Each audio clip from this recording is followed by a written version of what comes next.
There. Bailey, Yes. Moody, Yes. Hamilton, Abel. Yes.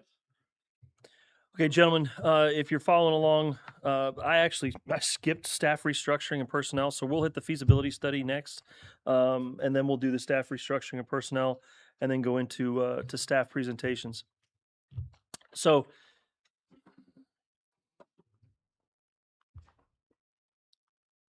there it goes. Okay, so the feasibility study. So the problem over the last 90 days that I've heard is boiled down to lower my bills and now. And we had a power plant was the solution that was proposed. And again, I'm absolutely doing a Reader's Digest version here. What I'd like to do is add some clarification to not only the funding, the timing, but also the revenue.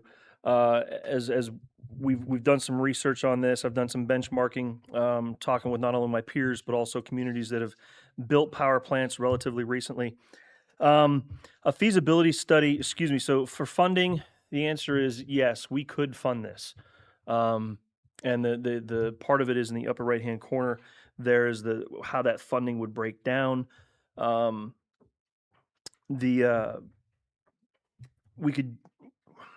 We use it without raising taxes. It will require revenue bonds.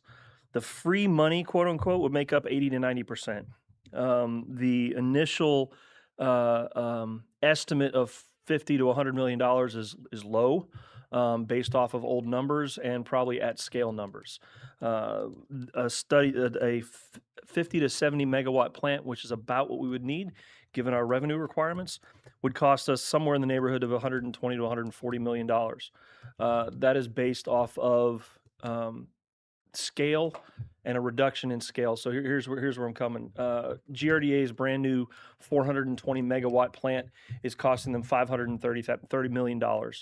If they were to build that plant today, even though it's already been designed, move it and build it someplace else, they're looking at over $800 million to build that plant today.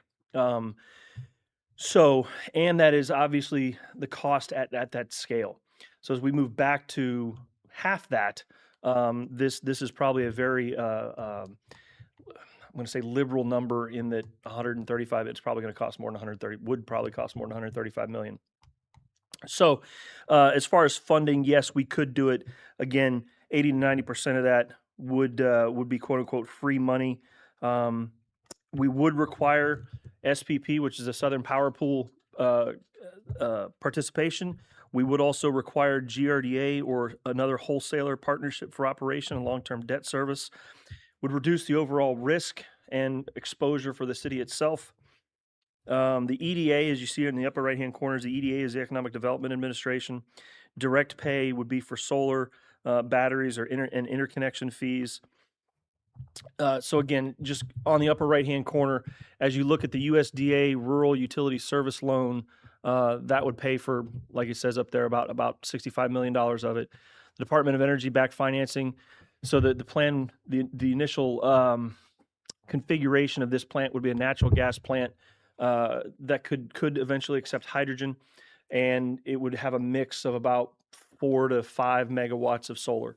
What that does is it qualifies us for additional tax incentives, DOE resiliency grants, a little bit more in the direct pay tax credits from the IRS itself.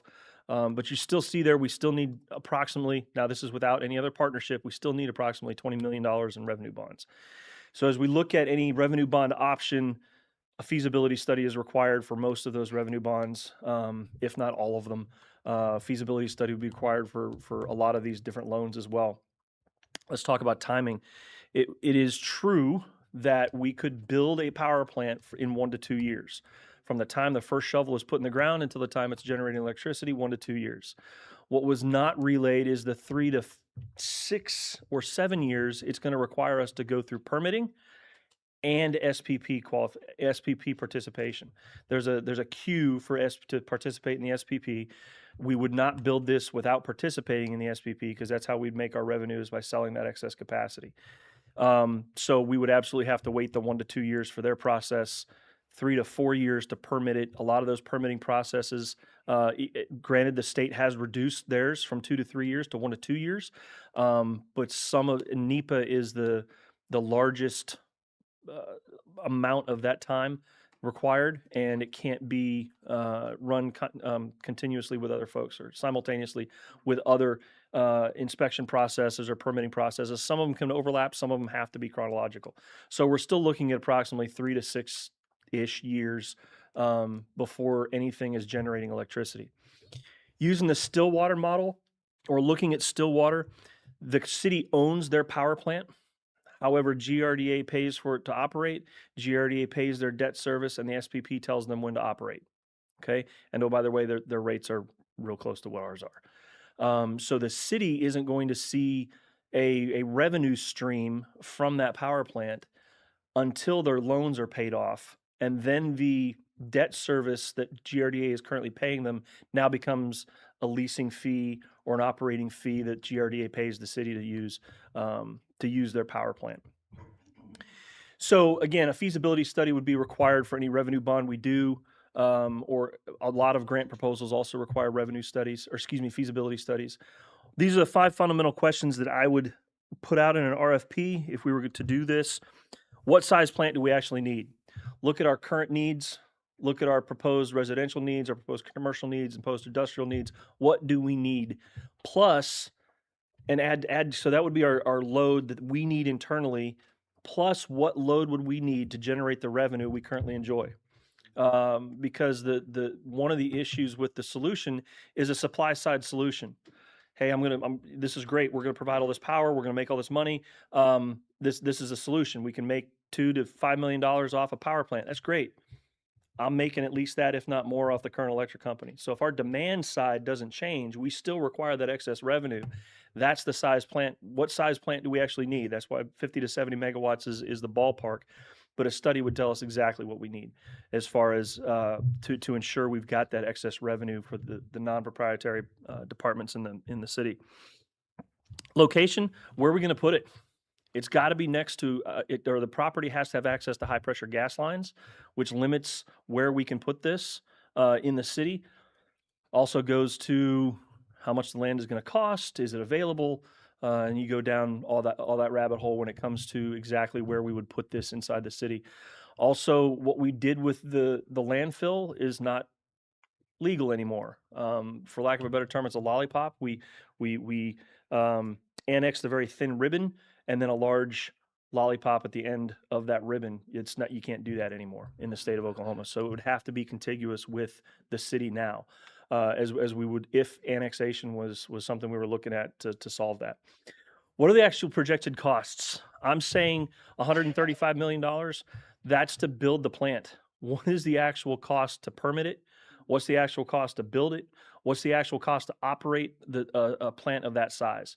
Again, I'm researching online, benchmarking with some of our peer cities, but that's not a feasibility study. They'd be able to look at exactly what we want and exactly what we need as far as a plant size, and then tell us some of those inherent costs. 135 million isn't necessarily the cost to build the plant entirely. Okay, and then a strategy for funding. Is that the right strategy?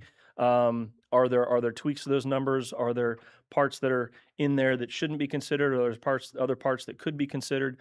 Does the Cherokee Nation help out? Are there other revenue streams or financial funds that are available that I'm not looking at, or that aren't in that first blush? And then finally, and this is one of the issues that I personally ran into, excuse me, that give me pause in this, is what's the fee schedule after completion? If we're right back where we are with the fee schedule 6 to 7 years from now, what's the point of building this power plant? We will be right back where we are now with the exact same fee schedule that we have now, 6 to 7 years from now, with an enormous amount of debt. So just in revenue bonds, we would still have to pay off those debts. So again, as far as preliminary research, is it feasible? Yes, we could fund this right now. We think there is a way to put together enough money to fund this. Is it suitable? Does it address the problem? Is it lowering my rates now? I don't think so. Is it acceptable? Does it do what we want it to do in a timeline that we want it to do it? I don't think so. Again, lower my rates, do it now. if my rates are the same, and again, it's a feasibility study, just me spitballing, what does a tariff schedule have to be to meet this amount of revenue, to generate this amount of revenue on that size of a plant? Um, Fee schedule is going to be pretty much what it is now. So if we're right back where we are now, 6 years from now, does that meet the intent? Does that meet the issue that was brought up that for this to be a solution? Again, preliminary research. You see there what I've found just in my own research.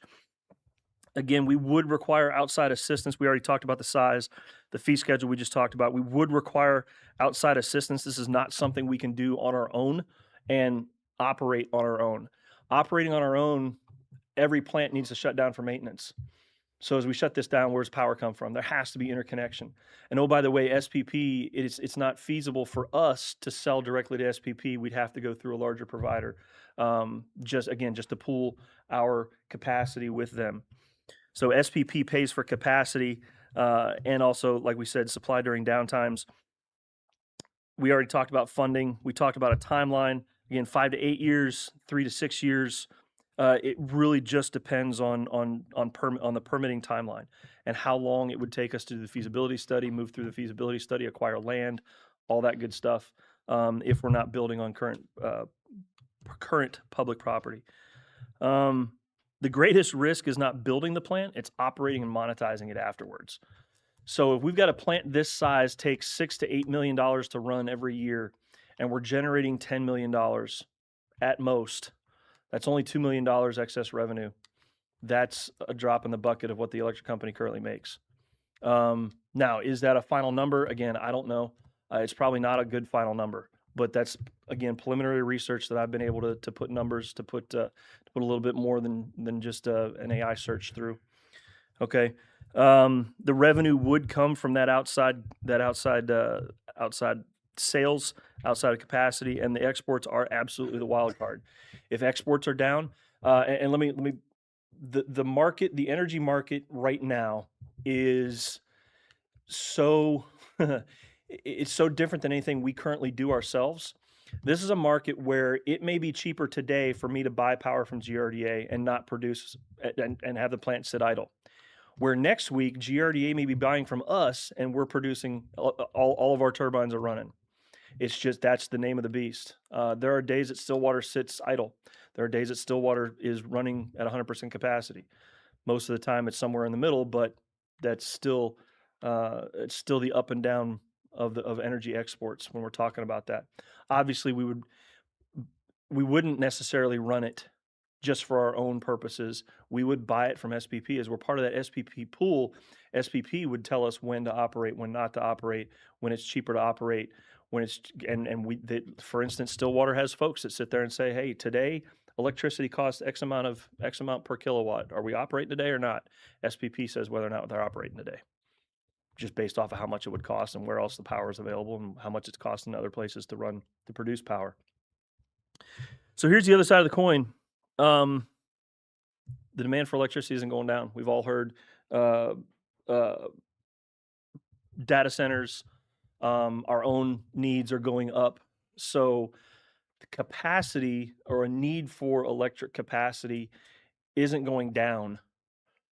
So there is a market for it. There could be a reason to do it.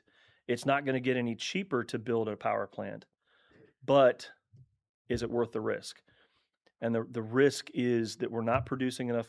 We're not producing the excess revenue we need to operate. We're not producing enough excess revenue to offset a lower rate schedule, which is why we would do this in the first place. It's a huge investment. Is there a return on it? Possibly. Is there risk? Absolutely. But again, it's offset by the fact that, look, demand's not going to go down. People aren't going to stop using electricity. It's just a matter of if it's where we're getting it from and who's producing it. And this would be a relatively small plant in the grand scheme of things. And GRDA is looking at building another 430 megawatt plant in the next 10 years to 15 years, something like that. So this would be a drop in the bucket for them, but it would be a drop in the bucket. And I say GRDA, you look at OMPA, you look at anybody else, any other wholesale provider that we would partner with. So that's the feasibility study. Think about it. We'll show you how this fits into what our proposals are here later. If you could switch over to the staff structuring, and I will grab mine.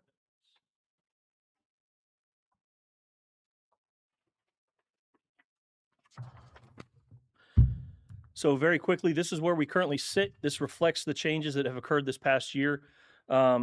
Renaming, you'll see the renames in orange. We've added the crew leaders. We've added personnel. We moved personnel around and added personnel. So for instance, in animal welfare down there underneath economic development, go over to the right, that's community development. We created a lot of supervisors. We created a lot of crew leaders last year, if you remember correctly. But we took a part-time position and made it a full-time position. So that's the third animal welfare officer that you see down there. As you can also see, we moved a lot of we created a lot of crew leaders or crew leader equivalents. The difference is between a lead and a crew leader. A crew leader is actually a first line supervisor that can correct, that has input into hiring, does more than just direct day-to-day operations as a lead would. A lead is not necessarily a supervisor. They can't hire, fire, or affect my pay. Where a crew leader absolutely is writing evaluations, would write you up. That's the kind of the difference. Okay, it's not kind of, that is the difference. And you can see there we added a position in fleet maintenance, and we added a position in water wastewater. Those were two ads, and we again also made a CSR. A CSR was part-time that became full-time. Okay, and that is the little dash number there. But this is, any questions on where we are currently? Okay. So this is what I'm proposing as far as structure changes. Excuse me. Depending on your decision about the lease, what I would do, if we want to go with a lease, we would pause the adding a mechanic to see what the effect of the lease program has on the workload over there. What I don't want to do is I don't want to hire somebody now and then have to turn around and eliminate that position 2 or 3 years from now. So we put a pause on that. If the lease is where you want to go, we would add another operator at the wastewater. What that would do, allow them to complete separation where you've got a water crew and a wastewater crew. We've changed job descriptions to match the fact that they would all have D licenses, but their C licenses would start to specialize between water or wastewater. We would delete positions, and again, I'll highlight the bottom. Nobody's getting a pink slip, at least as long as I can prevent it. No one's getting a pink slip. So we'll delete utility tech, we'll delete a service tech, and we'll delete a network tech. And I'll show you how that's going to work here shortly. We'd do one rename, take an electric crew leader, rename him to the electric foreman, and that's Steven's position. As we reclassify, the second one under reclassification is we'd reclassify a journeylineman to an electric lead. Landfill attendant, we would reclassify a landfill attendant that's currently in the 6 pay grade. We'd reclassify that to a 13 landfill operator 3, and what we would do is rotate all of those operators through the scale house. So today I may come in and be on the compactor, and tomorrow I may come in on the schedule and work in the scale house. Okay. Movements as far as upgrades, and that we kind of talked about a little bit earlier today. These are not only a recognition of changing workflow and workload, but also a recognition that as we go to replace some of these folks that have been here for a long time, we need to start looking at pay. There's no way I can replace a chief accountant for a 34 and get a quality individual at the rate that we're paying them currently. A couple of the other ones are just slight increases. But again, it's pre-positioning, not necessarily the person that's currently in the job, but I'm pre-positioning the job to be attractive to the next person in line, which is going to happen here in the next year to 2 years in every single one of those positions except one. But the total projected cost, actually, we'd save about $32,000 this year once all the moves and positions have been vacated. Again, I'm not going to fire anybody, but as they transition out, that would be when we realize the full savings as they transition out. So on paper, it looks like $32,000 once they're all gone, but not all of them will be gone on 1 July. And I'll get to that now. So and I'll use the IT. If you go down to IT, you see we're going to delete a net tech. Well, that net tech is Jacob, and he just moved up to take a position. So that position, that already occurred. We're not going to replace them, replace that person as they leave. We're not going to replace them, a net tech. On the systems tech side, when Mike retires this December, one of his current field techs will move up and take his position. But that'll be December. So it won't be, again, 1 July, but that'll be December. And then the utility tech, as that individual moves out, that will be an actual transition or an attrition. We'll wait until that individual or one of the other individuals leaves, and we just won't replace him. The alternative to that one is to use them as a not as a guinea pig, but as part of the pilot program and energy assessment pilot program personnel that I'll get to here as we go through the next section. But you see there the addition across the top line, top line of orange blocks. You see an addition of a person in water wastewater, and then the potential addition of an individual in fleet maintenance, depending on how you all choose to do that. And again, down in the right-hand corner, it's broken down. New positions would cost approximately $126,000. Hopefully it says 26. Yep. The position upgrades would cost approximately $42,000, which brings that cost to 168. However, by deleting these positions, we're saving approximately $200,000 by not replacing behind them. Okay. So that is organizational structure.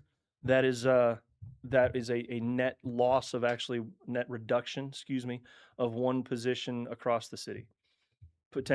Possibly two, depending on which way you all go with the fleet maintenance with the mechanic. Okay. You see the reclassifications in orange, the renaming in orange, and then the reclass is this one here, would be a significant change to the current journeyman C job description. Any questions on this? Oh, sorry. There's one significant change in the fire department. Our deputy chief the deputy chief position is now in the volunteer side, and there's a firefighter 1, possibly 2, depends on how he does. But firefighter 1 is now full-time as well. So our 2 full-time firefighters are the fire chief and a line firefighter. Drew, is there a better way to say that, Chief? Yeah. Okay. But the deputy chief is in the volunteer side now. So we've actually saved a little bit of money there. Not a lot. Okay, any questions on the structure? So this is the this is the hard one. I'm requesting a 4.5% COLA for all city employees. What that would mean is the lowest position would make $15 an hour. The cost would be approximately $490,000. You've already heard that we've reserved $500 for it. $500 for it based off of, approximately $490 based off of the without the increase in health insurance. So this is probably absolutely all of $500,000, if not a little bit more, to do this. The budget numbers you've seen earlier were run without the reduction of positions. So the actual cost would be that $500 minus $32,000 that we'd save roughly in the first year. So it may be a wash as far as being over $500,000 for the medical industry. So the two options, and let me stop right there real quick, and the FOP and I have had a conversation. They have agreed to the top. They've agreed that if this is what you all would like, we're done. We sign the contract and we're off to the races for another year. I have not discussed any of the 2 other options with them, and that would require me to reopen negotiations with them. Absolutely doable. I'm just letting you know for your own information. So 2 options, and they're really driven by the compensation, the take-home pay, not compensation, the take-home pay threshold. So if we increase all pay grades 29 and below, which would mean I make $70,000 or below to 4.5%, and everybody above just 2.5%, it would still cost $460,000, and it would affect 15 people. Out of the 150, 15 would not receive the 4.5%. Option number two, we change that. We lower that threshold to $60,000. That means all pay grades 24 and below would make the 4.5% increase. Everybody above 25 and above would make 2.5%. That would affect 10 more people. So 25 total people make over $60,000, not including the police department in the city, and still costs about $450,000. But I'm good. It's just what happens.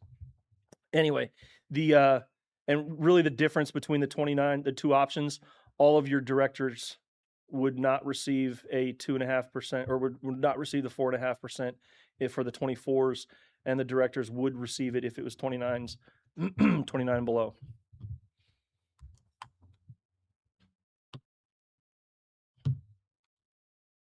So those are the two options for the COLA, and that would obviously be something we need to know by tomorrow, coming out of tomorrow morning's slugfest, of what you all would prefer.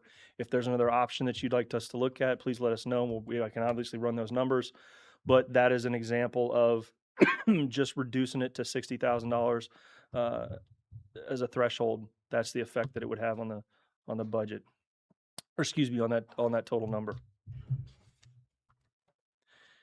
Gentlemen, any questions as it comes to personnel? Either staffing, structure, or costs for, and I know it's, if we're looking at multiple years, sir, I've had preliminary discussions with the mayor about looking at things other than COLAs over the next couple of years. Talking with the PD, we're looking at different options over the next couple of years, other than COLAs or pay raises. So it's conceivable that this 4.5% would be the most for a couple of years. This would be what they get the employees would get for a couple of years, and we'd fix salaries and we'd look at other benefits as we move into following years. When you say this is the most they can get for a couple of years, you referring to there wouldn't be a raise next year? Potentially, yes, sir. There's iterations and on multiple year plans that they wouldn't get a raise next year, and we'd look at different bonuses, potential bonuses that could be earned. You say wouldn't get a COLA. COLA. Wouldn't get a COLA. Yeah, wouldn't close the door to anything. But again, there's an option. So for instance, next year there'd be an option for no COLA, but offering a 427. Thank you, 457 retirement. So a more standard retirement option that the city could contribute to for much less. But again, be more of an attractant to a younger guy or gal. Again, options, future years. I'm not Rudy. I don't want to give you that impression, but that's one of the things to consider is, hey, look, we gave you a 4.5% last year. We can't afford another 2%, 4%, 5%, whatever it is next year as well. So, and again, the foundation of why 4.5%, that would bring our lowest paid individual up to $15 an hour, where right now you could go work at, contrary to popular belief, you can't work at Whataburger for $15 an hour, but you can absolutely work there for somewhere between 12 and 14. And I'd say there aren't many jobs in the city, if any at all, and I would argue there are none that are equivalent to flipping burgers.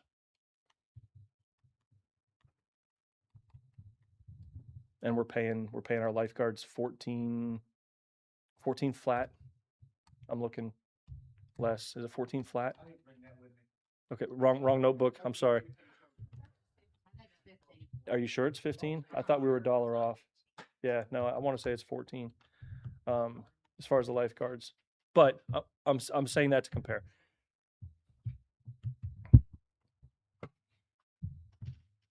Okay, pending any questions, we'll move on to the projects. None. If you could move back to Well, there's a projects folder, CI proposal, or CI 27, something like that. Nope, that's a structure. There we go. All right, so gentlemen, again, so just a reminder from this morning, what we did is we put together a little change from previous years. I'm showing you everything that's been requested. Not anywhere near that dollar amount is what we're talking about playing with, but my intent is to show you everything, and then show you what our recommended priorities are.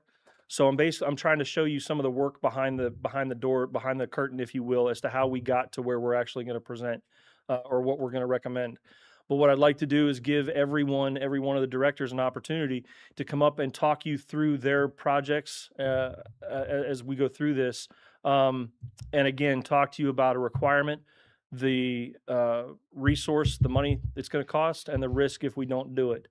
And then again, what we're going to do at the end of this briefing is we're going to walk you through what we recommend, and then we'll be done for the day. You can ask questions afterwards on an individual basis.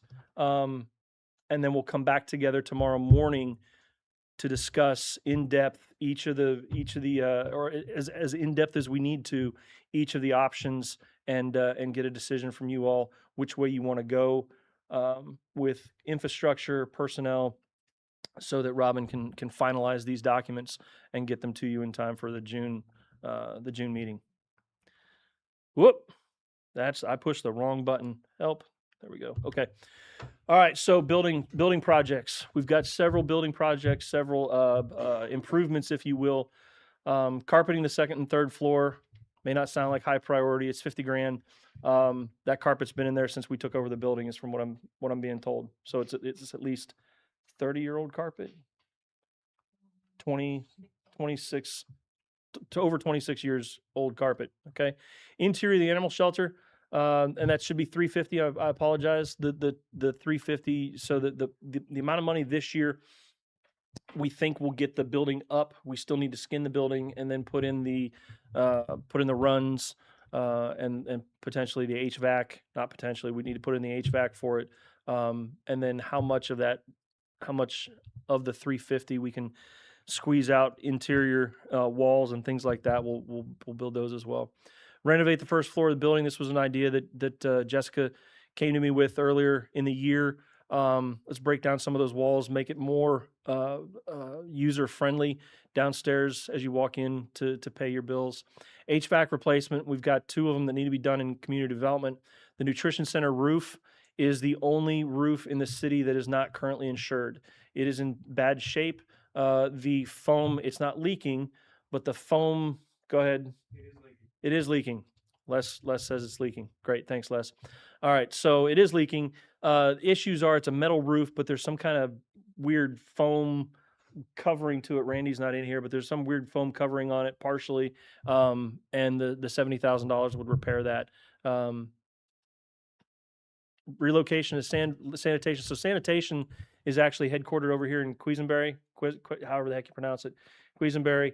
$200,000 would move them out to the landfill. There's also some additional funds that would need to go into that for that gets them out there, but we still need to build an overhang, basically a carport, and electrify that so the motors can be kept warm in the winter. New building additions. That's what we talk. Our overhead cover. This is over here for the electric company in their new digs, and that's protecting our equipment and securing it. Water distribution as they move. So as electric moved out of Quisenberry, there's a kabuki dance that we're doing down there, moving departments around. Where departments are sharing a building, there'll be waters moving into the old electric building. So we need to do a little bit of building improvement to customize it for them. It worked for electric. It doesn't work in its current configuration for water. The utility tech building, same thing. It's a storage facility that needs some work. The fire department building design, that's just the design. It's the sleeping quarters, expand the bays.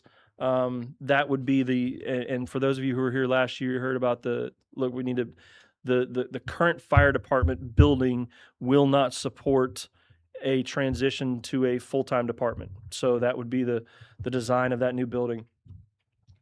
Gentlemen, you heard last year, moving into the first of the actual projects, my intent was to uh, give you two of three, have the same price, but have two of three departments funded for smaller projects every year and on a rotating basis. So for 2 years we'd pave, 2 years we'd do so we'd pave for 2 years, we'd take a year off. We'd work on sewer for 2 years, we take a year off. This year is supposed to be paving and sewer, and right there you see the paving and the priorities. $300,000, and when we say Lennington, it would be that spot just just west of the current ODOT building, around that curve where it turns from Old State Road to Old County Road. We'd pave from there down to Shiloh, for 300. That road did not survive the construction of QT. These streets come from, The street department. street departments, shows which streets? Yes, sir. No, we've talked about Lennington. To all transparency, we talked about Lennington. Lennington has been beat up. The construction traffic just destroyed it. So it is arguably the worst road in the city. We patched it with tar and chip last year, but that's all it is a patch. And Brian, you want to say anything about the priorities here?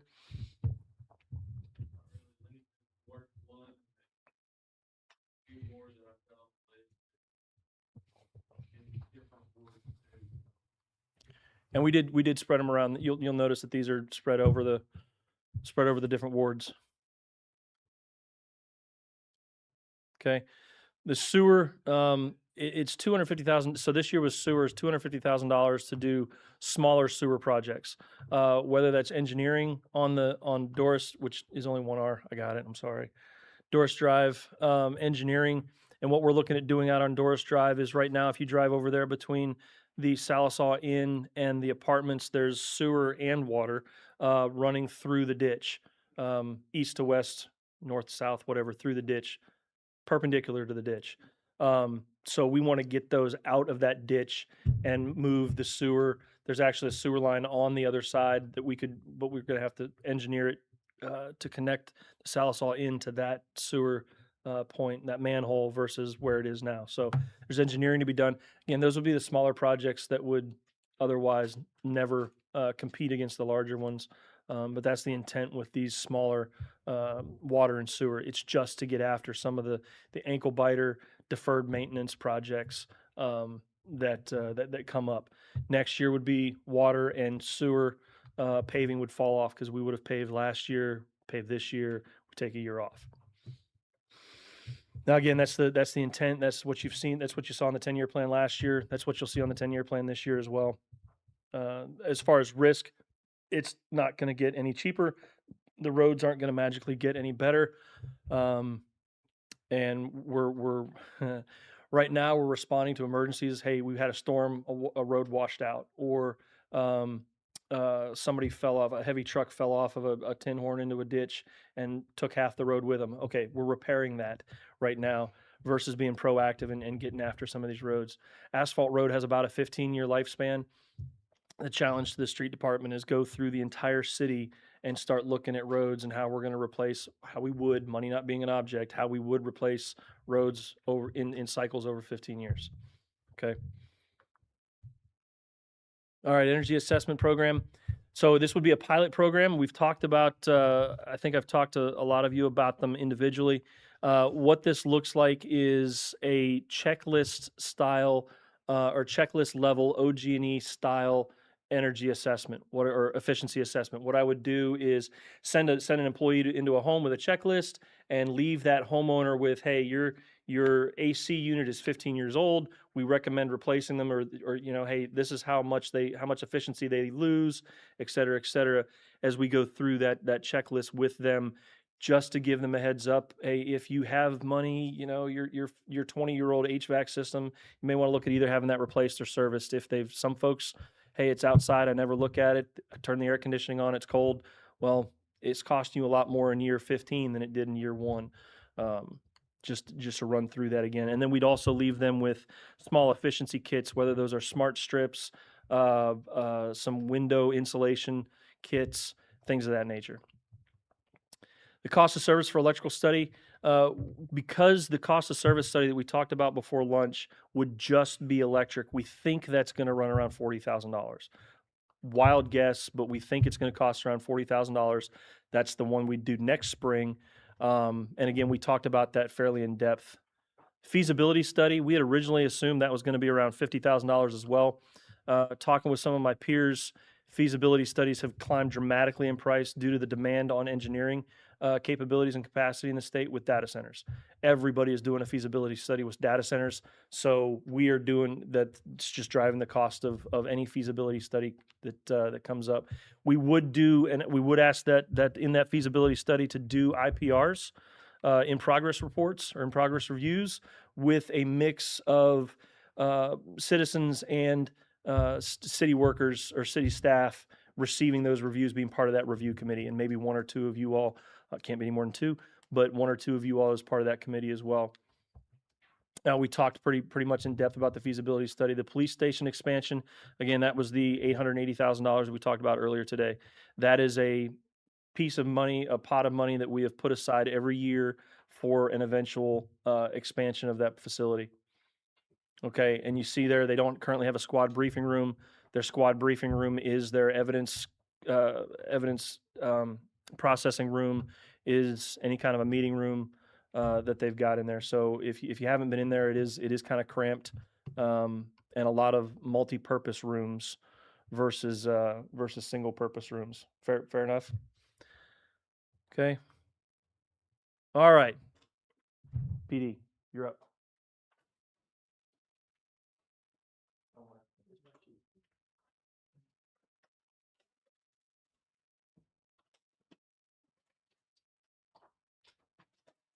Okay, well, starting with replacing DigiTicket. So we started with DigiTicket years ago, and it was our first data system that we had where pretty much we were no longer handwriting tickets. A few years later, we came up with a system called GeoSafe, which was essentially it's our CAD system, but it also shows everybody where we're at. So the officers that are working, dispatch can see where they're at. And also on their laptop, they can see where everyone else is at. So for DigiTicket, we're paying about $6,000 a year for $23,000 a year for DigiTicket, about $6K for GeoSafe. GeoSafe now is an option where we can write our digital tickets on it, and we'll save quite a bit of money. So it looks like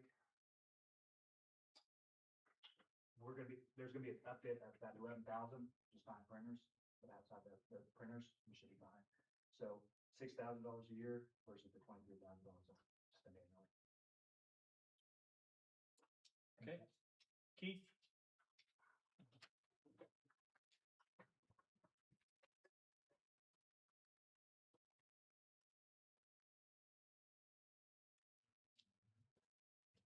The animal shelter that we're talking about is the building that was donated by Millicent. I don't know if everybody remembers that, but the shell of that building was solid, but the skin of it was in real bad shape. So what we're looking at doing right now, which we've already built the pad for the site. We're working with our other contractors right now to try to get at least the foundation bolts and the rough ends done. This amount of money will take, and we will erect the building. It will be reskinned, insulated, um, to be brought up to the current standards, and would allow us to put heat and air systems, electrical, dog runs. We will have a few storage locations in it. We will have a playroom, an indoor playroom. That's something that we don't have right now, that has been requested by several people in the public, that there's no place when you want to go adopt a dog to take it and just play with it inside. We have an outdoor facility that's fenced in right now, but this would make it much more convenient for them to go inside and look at some of these animals to try to get them adopted. If you have any questions, I'd be happy to. This intent is to expand what's out there. Correct. Not replace Not replace it. This will more than double our current capacity. some of the vibes from some of the verbiage could lead someone to believe that this is a replacement, is definitely not. It's We're not, trying a- to it's not, expand a- what's out there. correct. It's not a replacement. There are some repairs that need to be done to the older facility. Worst case scenario, we'd move everything into the new facility and then do those repairs while they're empty. But the overall, goal is to more than double the capacity of what we have out there right now. So the current building ultimately the current building would be used for, intake, quarantine, still do the medical procedures in the old building, and expand the cattery that we have there now. But we would absolutely not get rid of the old building. The office would stay in the old building. But the new building, like you said, is for runs and increase our holding capacity. Yes. Cool. All right. You're up for the next two as well. Oh, okay. The incinerator. Um, our incinerator and cremation service that we've done since we started it started off really slow, and that was probably about 10 years ago. But since then, we have had several veterinarians, people from all around the county. This thing is used constantly. We'll do 20 a month. This thing has met its life capacity, and so therefore we want to replace it with a larger one and also expand the building that it's in, because the heat that this thing produces, we would need bigger, better airflows and things of that nature to do the service that we're talking about. We would also probably we keep the animals frozen till it's time for them to be cremated, and then we would move some freezers and things out there with them to go along with that, so that we can keep offering that cremation service. So, and then we have the animal shelter generator. One thing that all your animal advocacy places like the SCPA and your veterinarians talk about is being able to keep these animals up and running if we have power outages. And what we're looking at doing is to lessen that risk is to add a generator on there. Luckily, Blakely and his crew have always got us back on quick. So it would be just for those little temporary times that in between them doing their repairs. So, but we have to keep the air flowing in those cages and things of that nature. So, and then once those yards get wet, it's hard to turn them outside and keep them in that. So this would just help us keep everything up and running the entire time that we're there. How about you two? Drainage study. This is long overdue. I've been here 26 years. We've always had drainage problems in the community. My motto with drainage study has always been that I-40 was the best dam Department of Transportation ever built. That used to be pasture out there, and all that water sheet flowed and got out of town. Now, we're dealing with the growth of the town on the north side of I-40. All that water's getting there faster and just can't get out of town. We need to do a good engineering drainage study that shows us where we need to build our reliefs, the sizes we need to do, how we can get it out of town into Little Salisaw and into Big Salisaw Creek, so that we can get the water out of town. This also will help insurance costs. When you have floodplains in town, that's not very good for your insurance costs. So the more we do with drainage, the better that can also affect your insurances.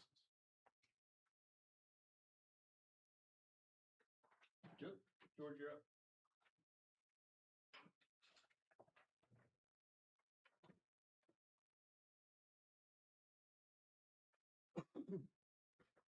I think the next four items are airport related. The first is the airport terminal building.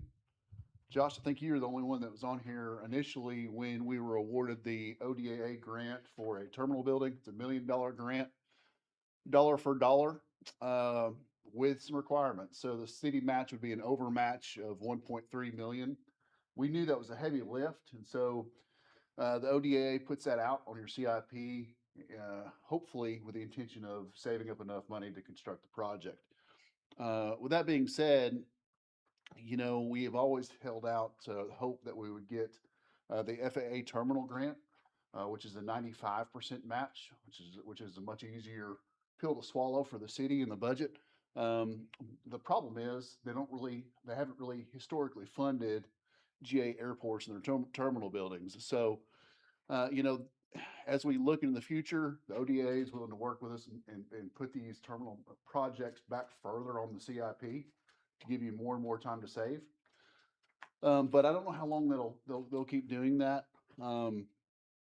Again, you know, your terminal building, as I've always said, is the first look at a lot of people get of your community. When they fly in, what are they going to see? What kind of image do you want to project for your community? As we've mentioned, a lot of what's funded out there is funded through FAA and ODAA. And so, you know, that's just, you know, if we want the best look for our community, it's going to be an investment. You know, I've had some discussions with Brian. His question is, well, can we construct something for less than what those requirements will be and still have a good look for our city? And the answer is maybe, potentially. So that's the first one. Epoxy floor in the maintenance hangar. I think most of you have been around for the master plan that we've been running through. One of the questions about within the master plan that we wanted addressed is what do we do with the airport? Do we make it, as Brian said, the best 4,000-foot runway? Do we move it? What do we do? Well, let's give you a glimpse of what you're going to see. Our consultant is recommending that the airport stay where it's at. You know, the cost of moving it is going to be somewhere between $50 and $60 million. So unless you want to write us a check, I think it's probably going to stay right there. Right. So, you know, in making that airport the best we can, Tom Henning, our FBO, has done a great job. Got a flight school out there, has a mechanic service. You stand outside on a clear day when the runway is up and going, you see planes in the sky all the time. So, making that maintenance hangar more usable, more user friendly, giving us the best look, and epoxy floor is one of the asks. You know, and it's a little bit expensive, but it does elevate that building. Same way with the next request is some hangar insulation. You know, we put on a new roof with some ARPA funding here a few years back to the tune of about $26,000. I think that's what it was. And so this insulation for the sidewalls will again make it more usable in the cold months and the hot months. You know, it's not very efficient. And it's kind of difficult to work out there. So it improves the usability of that building. Fuel farm, I think Kaylee's already mentioned that earlier. This is on our CIP. This was moved up and driven by our current avgas tank, the interstice space. We found there may be a potential leak there. So we doing our due diligence, we relayed that information to the ODAA and the FAA and requested they move this up. Again, we're going to get, you know, $1 million worth of work for pennies on the dollar because of the grant funding. And so that'll be this coming up year, first design and then construction. So questions? Thank you.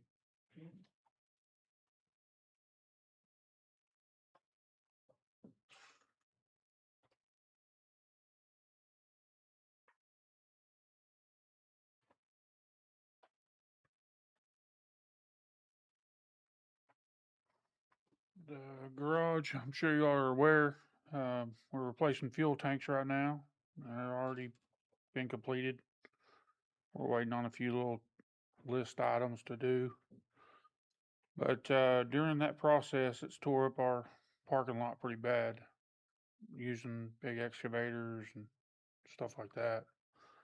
So what this is for is just to resurface our parking lot where the asphalt is.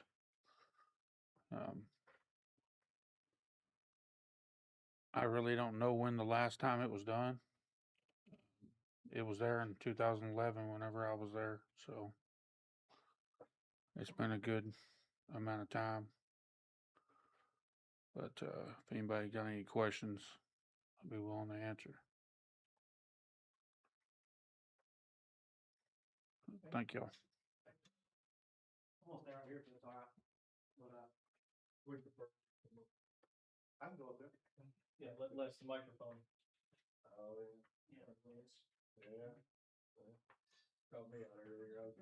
That's what I get, huh? So this is west of town. That's an old quote, but I imagine it's in that ballpark there somewhere on those structures, but they just need replaced. I mean, they're old and outdated. They get used for birthday parties. It's pretty straightforward. That's the one out west. Yes. Not the Cherokee Nation, Salsaw Creek. Oh, yeah, definitely are, so.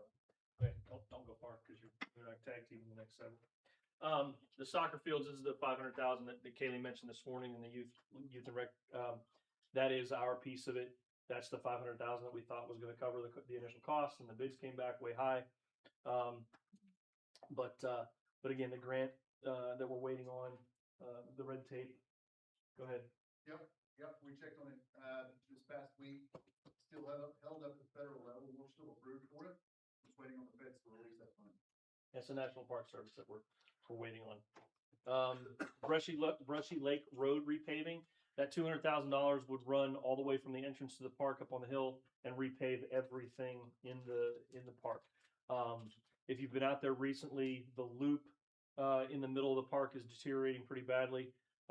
There are places that loop is a gravel road right now. But that 200K would pay for the entire park to be repaved. That 200K, is that off of the streets? No, that's separate. Overlay now? That's separate. Separate? Yes, sir. So Brushy Lake expansion design, we talked about it briefly last year. It's taken a back burner. What this would be is a multi-phased expansion. The first one is kind of what we're doing now, internal work, additional pads and amenities. We would do all that internally on the existing footprint. Phase two, which is what the cost would be, is having somebody come in and design and then start to construct additional roads. If you're familiar with the park, if you're coming down the hill, all of Brushy Lake is right there. As we would expand and move left, southeast around that small inlet, and we would create additional pads and RV spots along that inlet that's over there as well.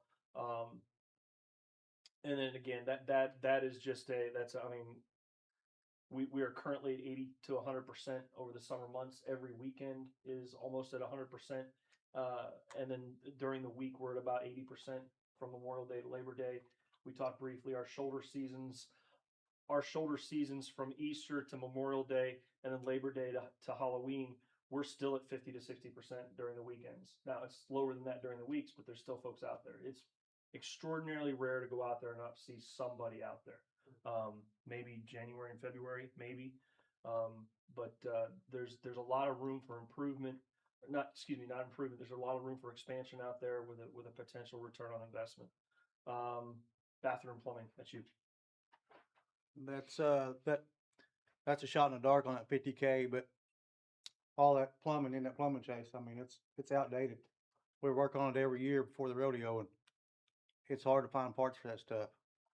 You got to buy a $100 part for a $10 piece off of it. Basically what you're doing. So that's what that is. And somebody had said something about that, looking at like doing the stainless steel or something, or I was thinking that might be an overkill for that, you know? I mean, I hate to spend a whole lot of money out there and then not, you know. Get used once a year. Yeah. Right. You know, I mean, it's used a little more than that, but not much. Seems like we could almost just go in there with new ceramic toilets and sinks that need it and that kind of stuff. And that doesn't seem like that would be that expensive, but. Right. Like that quote, that's just, like I say, I just threw that up there because I didn't get a quote on that. Just not sure how extensive we want to go with it. And the nutrition center roof, we talked about that a little bit earlier. Again, it is the only roof in the city that is not insured. So any water related damage from the roof in that building is on us, because we're not insured right now. And then the tennis and pickleball courts, that is, something that has been asked for. So that is a separate project. Yes, it is a grant target. But those are the rough estimates based off of the design that was part of at one time, part of the soccer field area. But what we do is we move that inside inside the, was that the northwestern loop of the walking trail up on that little mound. Additional pool slide. We've talked with the contractor. I think you're good. You can, if you don't want to stand up here anymore. I appreciate this. I appreciate the support. Additional pool slides. So we talked with the contractor as part of the initial contract. It had to be taken out for cost purposes. It was well over $100,000 to put a second blue slide into the complex.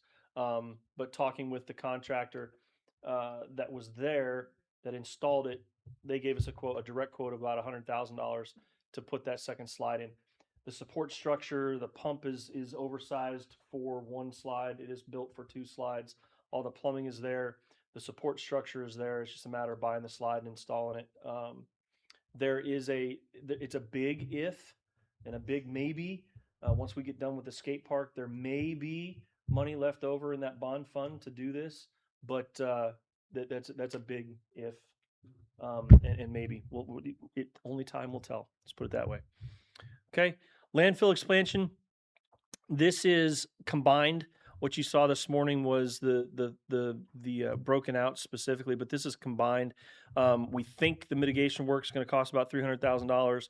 To continue to consult, the consultant fee is going to be another $5,000, and then the purchase of the property, roughly $135,000. The mitigation property, and we're waiting on the title work to come back before we can go to closing on that one. Okay, it does not include any landfill work. That $300,000 is all mitigation work and straightening out streams, putting in plants and trees and fences and everything else to keep people out of that work once it's done. But that's what's required environmentally to disturb the current stream and ponds. And I'll use all those words in quotes. Jamie, this is you relocating the sanitation landfill. You can go ahead. Go ahead on all these. Relocate the sanitation department out to the landfill. The city's growing. Everybody's out of room. That's the reason why they moved the electric department. That's the reason why they moved everything. So if you move sanitation out to the landfill, I mean, that puts everybody in my departments out there at one place. It frees up this building over here for the parks department to grow into all by itself. Cause right now, currently, parks and sanitation's together. So that's basically it. The 200,000 is basically for the building. You will have to look at putting, like they said earlier, a shed with electric to plug the trucks in, to cover the windshields during the winter, and so they'll start in the morning when it's warm. Any other questions? Stephen and/or Blakely. Yes, sir. The rewire, Hillman Cherokee, that intersection probably got the oldest wire and oldest components in it we still have in town. We're having some voltage issues with some of the lights. Not quite 120 or whatever they're wanting to get to that actual lamp. In order to fix the problem, you're gonna have to rework the conduit. Conduit's too small, they can't put wire in, so it's gonna be a total rework.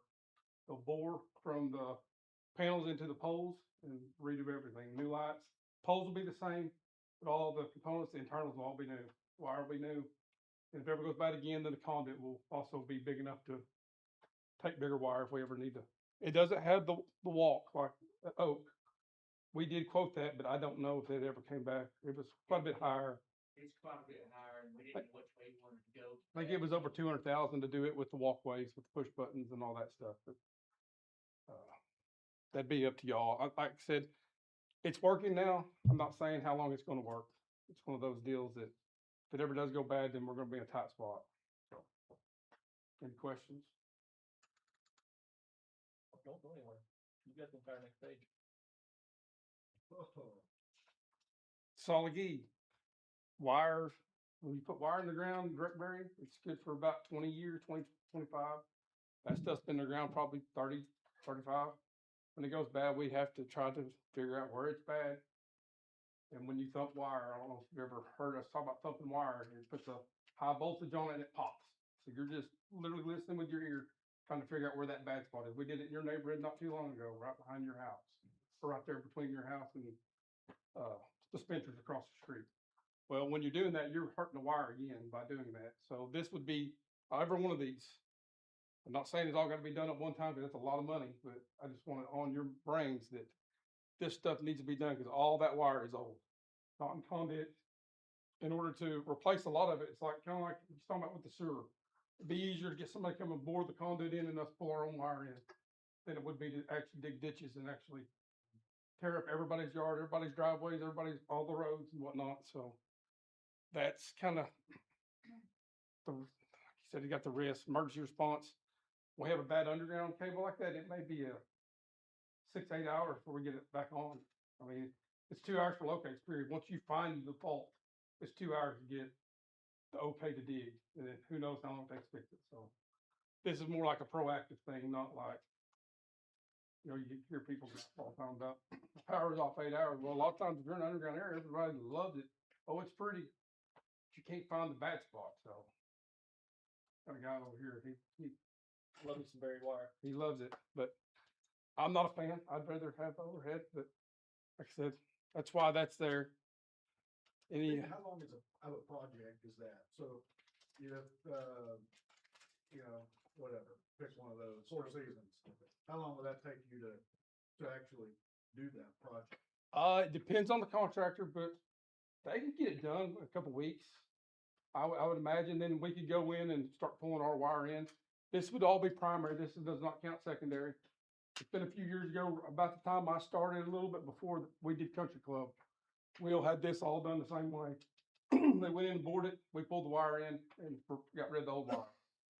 But I mean, it's a couple week project for each one of those. Some of them are in better shape than others, but this is a list of all the direct bury wire we have in town. The stuff that's been in the ground for 30, 40 years, that's gonna go bad eventually. That one like you was talking about, 4 seasons, I couldn't tell you how many times I spotted that wire in 20 years. I bet just 8, 10, 12 spots in one piece of cable through there. So, I mean, every time you do it, it's just getting worse and worse and worse. So, any other questions on that? It's a great example of deferred maintenance we talked about earlier this morning. Millions of dollars of deferred maintenance. This is a lot of it. And Matt's got the same issue, with the sewer and the water lines. Elm Street has been, you've had a splice on Elm Street 4 out of the last 5 years, and we're just splicing where it probably should have all been replaced 6 years ago, the first time they had to do it. But this is a glaring example of the deferred maintenance that we have in the city. And you'll see on the 10-year plan, you'll see where recommended, where we knock one or two of these out a year for the next several years, for the next 10, actually. I think it's just 1 a year. Tree trimming? Tree trimming. Very, very important for our system. A lot of the blinks that we get complaints about is squirrels or trees hitting the lines. I mean, a few years ago, we used to contract it every year. They do half town this year, and then next year they do the other half. Well, years past, we had a city manager that he decided to start an own tree crew. It's a great idea, but he waited 2 years before he did it, so we were put behind. So we got 4 guys cutting trees, and they just cannot keep up. We need to get them some help, which will help the system totally. I mean, you'd knock out blinks, you would knock out a lot of the issues we have. When you hear people talk about the blinks, they say a lot of times it's going to be a tree limb touching it. And like I said, we got 4 guys. They do everything they can do. They just cannot keep up with it. So this 250 is not the entire town. This 250 would help them in several neighborhoods. Yes. But it is not the entire town. The real We would bad have hot to do this- spots. We'd have to do this several years in a row to catch up. And then the crew, the issue, one of the issues, and this is Brian Evers' opinion only, the tree trimming crew is too small to keep up. it's enough to maintain, it's enough to help them out when we've got emergencies, when we've got storms and things like that. But it's not enough to maintain and go ahead and proactively hit some of these places that need to be done cyclically. We're out there doing what we've got to do to keep the lines safe, but we're not being proactive. We're not doing the cyclical maintenance that should be done to keep ahead of it. We say our 4 guys, I feel like they're playing whack-a-mole. We have a bad spot on this side of town, they run over and cut that, and then the next thing you know, there's another spot. So this would kind of catch them up and maybe they could maintain a little better. They requested, what, 450? Yeah, I don't 450 know. or so to kind of get going on this. I was able to squeeze this 250 into their general fund. Um, If you also choose to leave it there, but that's how much we've got budgeted in there right now for that. So is that, in the money request for that, is that man hours? Or is that additional equipment that will be more efficient? What is? This would be a contractor That's a come in contractor coming and doing it. and taking care of part of town. They're in a couple weeks and they're gone. Okay. Where our guys, like I said, Yeah, just out of curiosity, is there a $250,000 piece of equipment that would make everything run so smoothly that it would allow them to get a lot more done? I mean, I'd maybe, rather- maybe, but I don't believe so with the alleys that we have and the way the our easements are put together. A lot of the problems we have is gonna be climbing trees. You're gonna have to climb and cut them. You're not gonna be able to just get a piece of equipment and run through there. Like I said, street department has a mulch machine and it's really nice. It helps. I put, later on, I'm sure I'll talk about it too. I put in for some of that as well. But it would help in certain areas in town, but in certain areas it would not. And ideally, that's what we'd like to do. If you've got alleys that are clean and you're just going in and maintaining them, hitting them with a mulcher, glorified, brush hog once a year, that's awesome. But when you don't touch these alleys for 20 years, you've got trees growing up in them now that have to be cut out. And that's what we're not equipped or manned to do.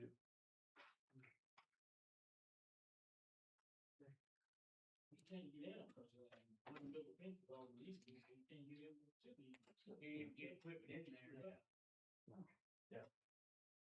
And that's the difference between easements and alleys. You say this isn't just gonna help us. This is gonna help Diamond Net. Yeah, it'll help with your water. Your water sewer access, I mean, it's a total thing, but we catch the bad rap because people see the blinks on our line a lot. I mean, I've seen a little bit of that on social media lately, last couple of weeks, so is that probably what's the deal? it's a portion of it. I'm not gonna say that's completely it, but it's part of it. We're working to eliminate some of that as well. But the generator, we got the new nice building that city got us. We appreciate it. It's great. It gave us a lot more room. It's kind of one of those deals that if we have a bad storm or something, we'd like to have. Yeah, so God forbid something happens to City Hall, that new electric building would be the coop site for City Hall. And we're talking a long-term off-site building where City Hall functions could run for months or a year by itself. The generator would back that building up, which it doesn't have right now. So that's absolutely an emergency management preparation that we need to look at that we currently don't have. So if City Hall were destroyed, God forbid, there's no place right now to do those functions planned. We'd have to come up with something fairly quickly to maintain City Hall functionality. Some people may say without City Hall, the city would run a lot better, but until bills are due. That's what Steven said. Yeah, I'm at least twice today. No. No. Okay, Doug, you're up. You've got the whole page.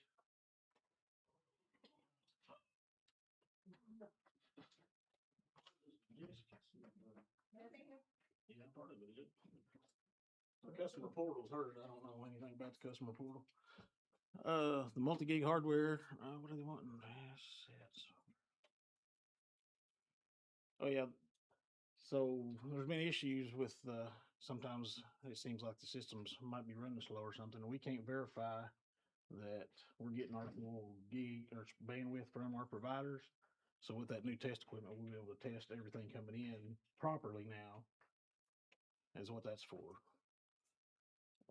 And then on the Calyx shelf, that's just for future expansion. Like the new housing additions are going in, we'll need that for those. And the GLDS integration and stuff is Jessica's, cause I don't have anything to do with the GLDS billing.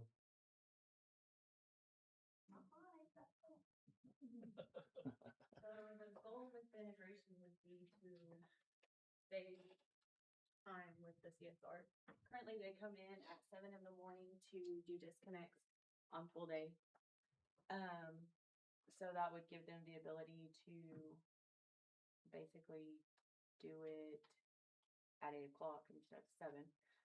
It's also all at once instead of one at a time, so it goes from being manual to, yeah. As Brian says, a push of a button. Yeah, that. Yeah. Someday the city's gonna match his terminology maybe, and we can do everything with the push of a button. It also would hopefully allow for, automatic connects and reconnects. But I'm not 100% sure on that. We haven't explored it further. Clint was the one handling it. And then the utility portal, basically to allow customers to see what they're using. On our side with the AMI system, we can see hourly what they use. That would hopefully give them the ability to see it themselves.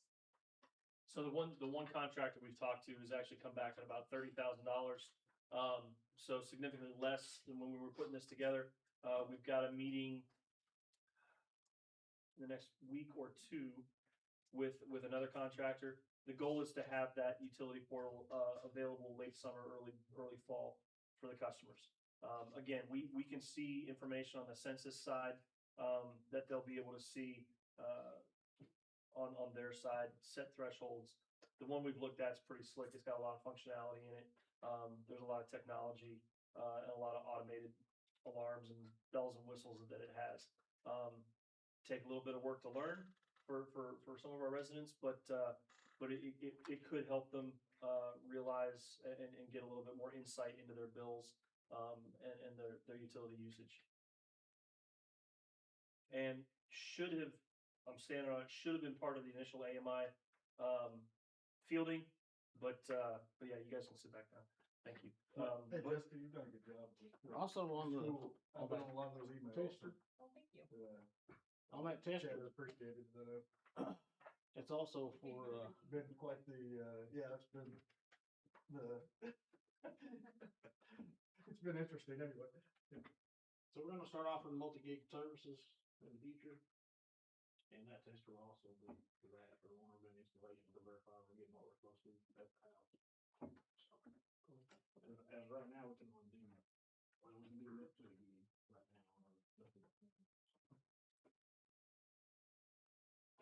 Okay, Clearwell's, Jared. Clearwell's storage fund. And I didn't change the date or the number of years. Bless your heart. I just realized that, I'm sorry. Our most recent sanitary survey DEQ come out and did, they requested that we do a internal inspection and recoding of all 4 of our towers. It's been 24 years. 2002 was the last time these was painted and cleaned out. I just recently got the reports back on their little diving machine that they went in and did, and they're getting pretty bad shape. Would you put all the tanks on there, Brian? So the total cost per tower is split up between the 4 tanks. Okay. Okay. Yeah, up there on the very top up there. I did get a proposal yesterday morning. Next year's deal, what I'm gonna try to do is get these tanks on like a 6-year maintenance program where they'll come in every year and do 1 tank, and then the next year they'll do another one. That the Clearwell at the plant itself, the 1.7 million gallon, the steel tank, it's in bad shape. The roof is real bad shape. It's rusting. It looks like the roof is fixing to fall in on itself if we don't get something done pretty quick. That price right there is basically just for an overcoat on all the tanks, just the exterior rust. That's not counting the interior. This is just the outside, getting them recoated and painted. And that's if they don't have to sandblast any of the worst rust spots. That's just strictly an overcoat, what they was proposing, whatever.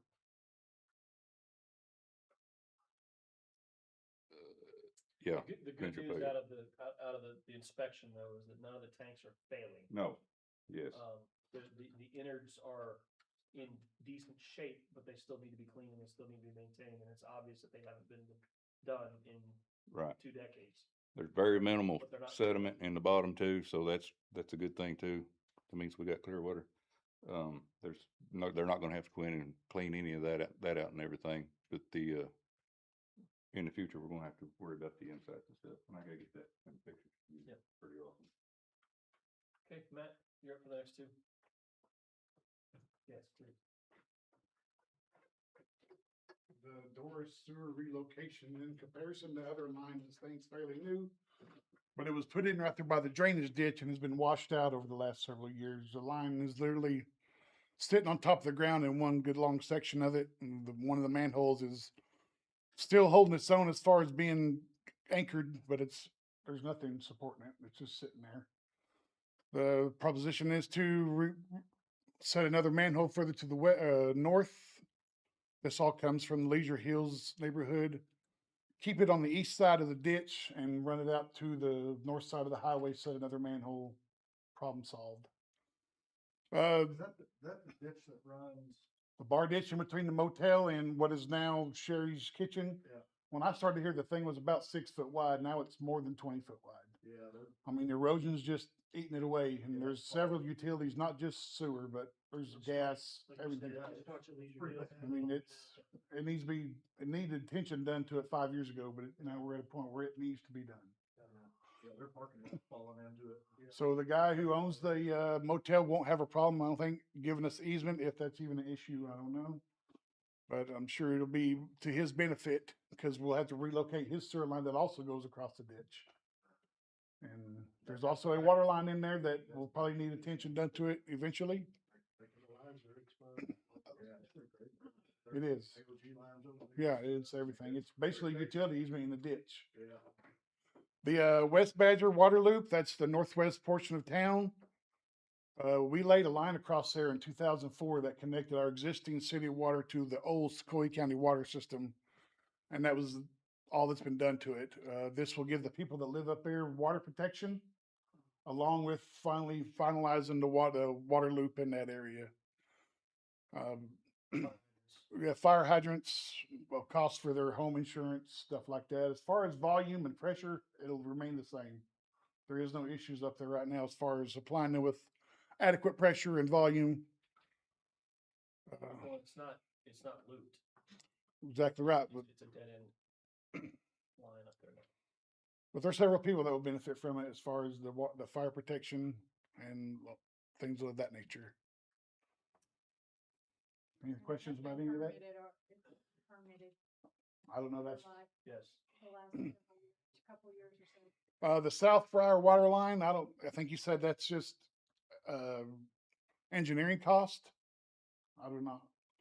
That line is dilapidated and in bad shape. I mean, knock on wood, we're working on it 2-3 times a year sometimes. The last couple of times we've had to literally cut 10-12 foot sections out of it, and you've heard us talk about the privacy fences and problem with easements. Well, this is case in point. It is bad. You have to jump the fence, go from one yard to the next just to find a problem. And I mean, it is what it is. It is in dire need of replacement. Not the whole stretch, only from right there on Ida going south in the easement. There's 2 valves in the field back there where it turns and goes back to Dogwood. That stretch right there is what needs to be replaced. It's pretty bad. The booster pumps, residential booster pumps, this is for the Richland neighborhood, which some of you guys will benefit from. Just kidding. This is one of proactive. We've used the word proactive in here. The pumps are running at an optimal level right now, and I don't foresee them going out in the near future. We had to rebuild them in 23, and the technician said that he probably will not be able to get parts for them anymore.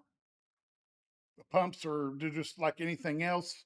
Companies make new designs. to force you to buy new stuff.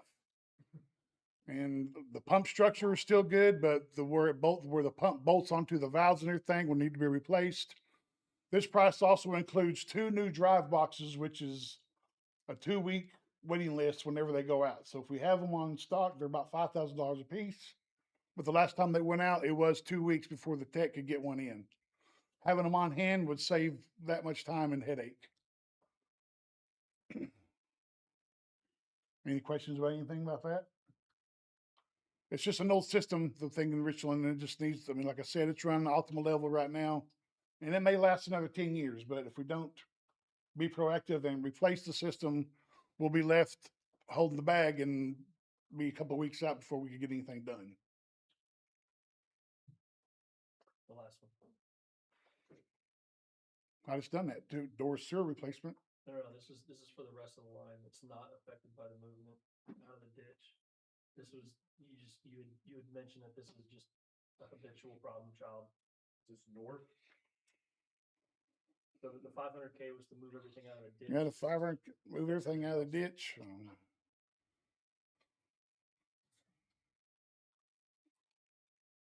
Well, So the bottom line is that, yes, this would, $500,000 moves it out of the ditch, reroutes it, re-engineers it into the east side. Like you said, adds a manhole, replaces a manhole, but that's just that several 100-yard section right there by the Sallisaw Inn. That gets the sewer, takes the sewer that's going through the ditch, reroutes it and everything into the east side. This would replace the remainder of the Doris Drive line that doesn't have to be moved, but is still repaired several times a year, sometimes. yeah, the last time that happened, we got a pretty good rainstorm and it broke a tree branch off in there and it knocked our sewer line out and we was over there replacing it. That's really what got it all started, realizing what we needed to do something pretty quick about it. I think there's one more on there, the rehab, the station rehab. Is that on the next slide? Nope. No? Robin, you got it in mind. I have A in mind. Mhm. Oh. I don't remember having A in mind. Oh, yeah. So we have enough money to, we're still not complete, but we'll be about halfway complete on the water. And we will have all of the electric done. That's funded by GRDA, which that charge is not coming in on our invoices yet until that project is complete. That was calculated, all the AMI for the electric was calculated, in the cost of service study. That was done earlier as well. I know this is water, but we still like about, half of the water. That's gonna be around $1 million. We're looking at some opportunities, maybe to go after some grant funding. Right now, the number of meters that we have is restricting us from applying for some OWRB grant funding. Not saying I want them to fall off, but Rural Water 3, that is now Rural Water 8, has talked for a year and a half. They came and did one of our council meetings. He did a presentation about them leaving our system. And we was expecting them to leave last year. They came back and needed an extension. This year I've budgeted for them to remain on probably for half the year for their revenue. I don't know. Have you heard any updates? They signed a new contract and everything. But if they were to fall off, there's a possibility that with the loss of that amount of meters, it would entitle us to some loan forgiveness OWRB money, to finish out the water AMI. But without that, I don't know of any other possible funding out there without us funding it ourselves. So when we supply to a rural water district, we count all of their meters? OWRB does. OWRB does. Yeah. I'm not For sure. grant purposes, they are now customers, all of them, not just one rural Yeah. District 4. All of rural District 4's customers are our customers in their calculations. So that eliminates us from the running for the specific loan that we were looking at with AMI. Any questions? Other than that, we're gonna have to come up with the money somehow to finish out the water AMI. Okay, TJ, the next page is yours. somebody shot me a comment and asked if people could speak closer to the mic. I guess there are people watching online. On the office space. The mic is, I think, your left. Oh. There you go. You can pick it up, walk around with it. On the office space, we got the office right now in it's a breaker slash it's all electric and stuff, control room. And he went and got a building for 12 by 24 building for an office space. And then on the old plant pump, we just put the spare in, the replacement, and we need that one to be rebuilt to be a replacement. And the aeration basin, we need it realigned because right now we can hold 2.7 million gallon or run 2.7 gallons. And if we get that one relined, we could go 3.5 million gallons. And the cost for that, we use internal labor to clean it. The 141,300 is the number you'll see later on. But that would be the number for the contractor to come in and just do the lining. If they had to clean it and do everything else to it, then it'd be 300K. But we think we can clean it and get it prepped for them to where all they have to do is come in and put the liner in. Okay, you got the next two as well, DJ. The ROS flow meter, it tells us how much sludge we put back into the aeration basin, and it helps with the MLSS and the sludge age. And it just, instead of replacing all the wires and drilling into the pipe, it goes around on the outside and sends a signal to us. The tin horn replacement, that's so we can get in and out of the plant when it floods, because when it floods, we cannot go in or out unless we get help from the street department. So during that last storm, they actually had a guy deliver them Snickers bars by drone. But this is one of the projects we talked with DOT about last week. We're actually going to move this.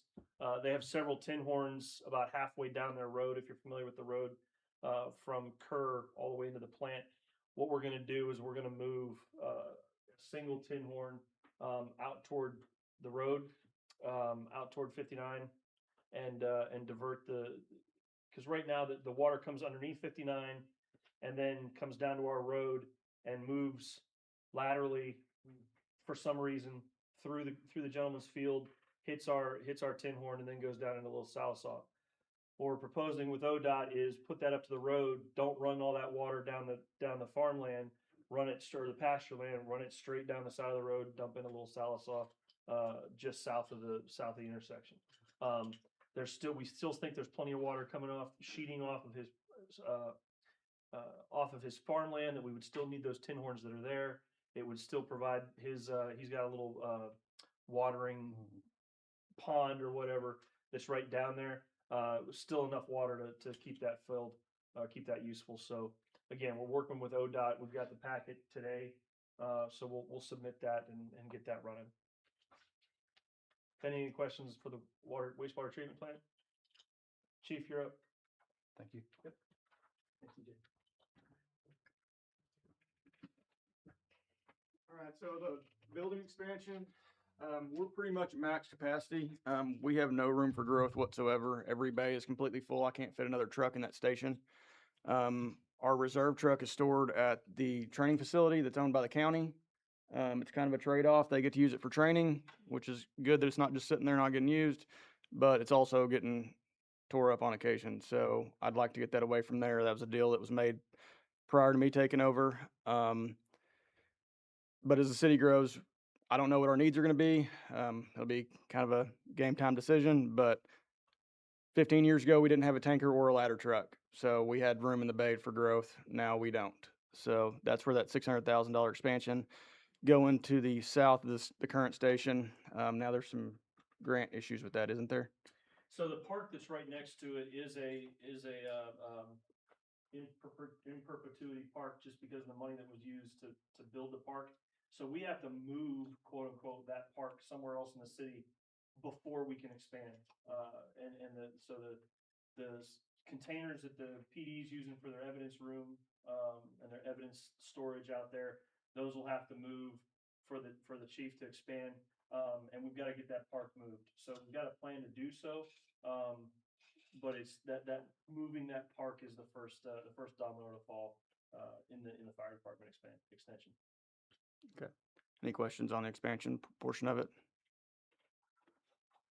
Okay, the remodel, me and Joel have came up with a plan to facilitate having 3 bedrooms and an office in the current footprint of the building. That would allow us to move forward with 24-hour staffing if we decided to go combination at some point in the near future. And if you ask me, I think it's a much needed way to go. It's not necessarily just the call volume, which we're averaging between 1,000 and 1,200 calls a year. When I started, we were averaging around 400, sorry. And anyway, it's the day-to-day stuff that's not getting taken care of that 2 guys can't handle. The 500 plus fire hydrants we have to test, flow, paint, and lubricate. It's the pre-plans that need to be being done, all the public safety stuff that goes along with it. It's a lot for 2 guys to handle, and it hasn't been getting done to an adequate standard, in my opinion, over the past few years. Not to knock on the other guys, it's just you can only do so much in a day between 2 guys. But if we did do the remodel under our current footprint, we'd be able to house a staff of 3 guys for 24-hour shifts and have a captain's office. And that would take up one of the old bays. It's not really big enough to house trucks, modern trucks. So that's all. So, gentlemen, the risk is, again, and Chief touched on it, without sleeping quarters, you don't do overnight shifts. You cannot do 24-hour shifts without sleeping quarters. They can't sleep on couches. They can't sleep in recliners. They have to have bedrooms to sleep in, during a 24-hour shift.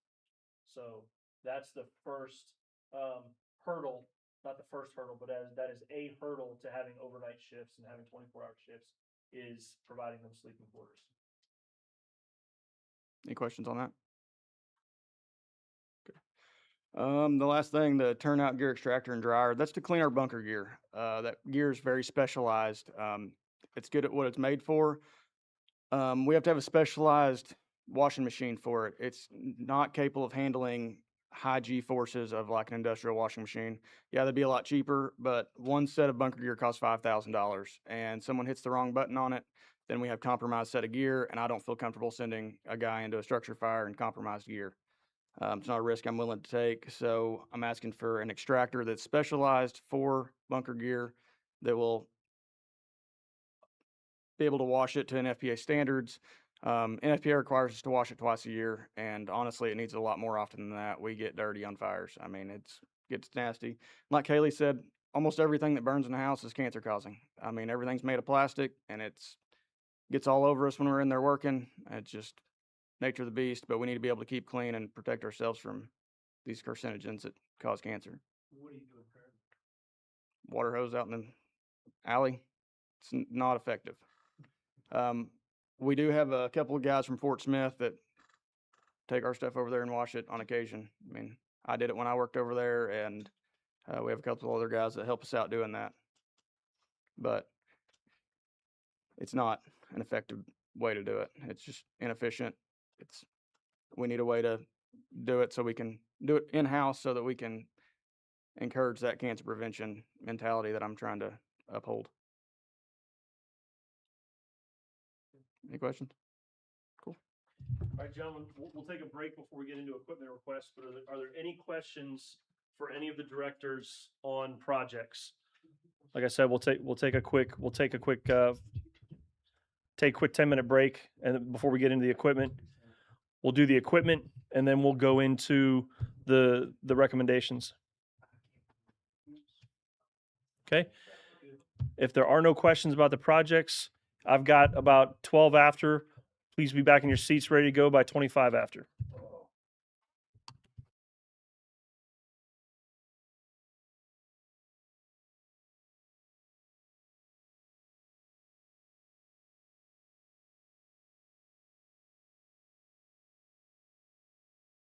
second hand that I was looking at. All right, so it's 2:25.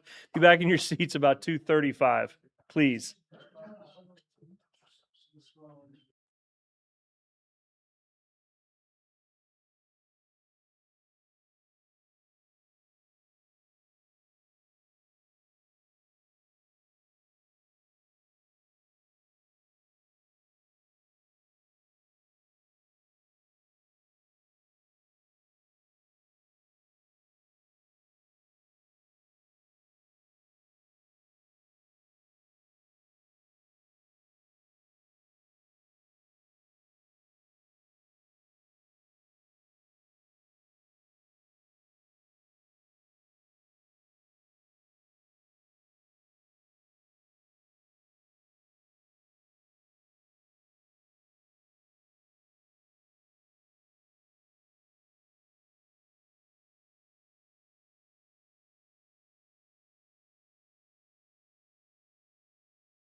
Go ahead and start working our way back to our seats.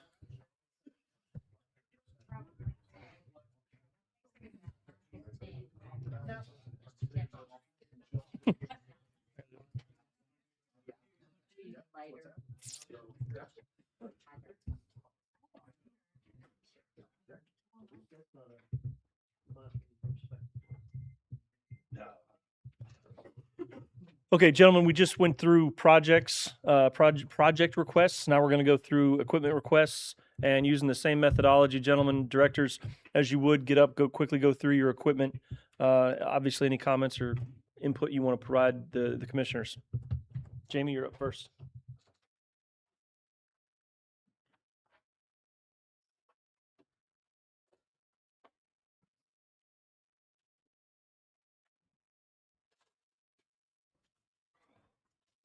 This is just a list of stuff that we, asked to put together and stuff that we need. The GPS is for the landfill equipment that will help you. It'll help like newer, operators know where they're at, set our slopes, know before you go on that you get proper compaction. All that stuff is, it saves airspace. Airspace is the most important thing at the landfill. Side load truck, you guys know that we went automated the last 4 years. The first truck we bought was a demo unit. The life of these trucks are usually between 4 and 6 years. It's going to need to be replaced, look at being replaced. So that, we're putting in a plan on just what we need for the next few years on stuff. The track hoe out at the landfill, we are in pretty good shape right now with equipment out at the landfill. With what we purchased the last 4 to 5 years. The track hose out there is the oldest thing that we got with the most hours. We will have to replace a track hoe here in the next year or two because both of ours is the newest one's probably I would have to think about 15 years old, and they're the other one's 5 years older than that. They both got over 10,000 hours on them. The little trash vacuum, that was just a little thing to help pick up trash at the landfill. It's on a UTV. We got a lot of blown litter out there. You guys know, you open up the backs of them trucks and wind blowing 20 mile an hour, it goes everywhere. So that would just help pick up. The semi tractor truck, that is a contracted job there that we go and get the shredder fluff from Yaffe's out there. This tractor, we've been doing this since probably about 2017. That truck we bought was used. It was an old oil truck, and it's got a lot of hours on it, a lot of miles. It's give us a lot of trouble. We've bought it for a certain amount. We probably paid 2.5 times more than what we bought it just for maintenance on it. It was one of them year models that regens, and it just, it's give us problems the whole time. We've spent a fortune on it. Roll off containers, they get beat up, they rust out. Really, this is just something we try to replace. I usually try to replace a couple a year. With all the stuff that has been going on in Salisal the last few years, I probably doubled the amount of roll offs in the last 3 or 4 years, and we still run out. We just got a lot of building and stuff going on in Salisal right now. So the wire welder, we've got a welder out there, so we try to do our own repairs and stuff on that them containers and everything. The welder that we've got is probably going to around 25, 30 years. I had to fix it last year. Got it fixed. It's working right now, but we need a new welder. The container delivery truck, again, that was something that you guys have seen, that little truck. It's a 1/2 ton. I've come up with this guy. He was in Greenwood. He put forks on that with the electric over hydraulic unit to move these containers around. But an 8-yard container is what, we put airbags and stuff on this truck. The truck's 20 years old now. At some point, we're going to have to get a container delivery truck. This truck's 8-yarder's too heavy for that 1/2 ton truck. What else we got there? That 4x4 truck. That 4x4 truck is just me getting a new truck or, you know, and then passing mine down. So that's just basically all the request I put on there, you know. I mean, just trying to, you know, maybe get a bone thrown to me every once in a while is all I can say.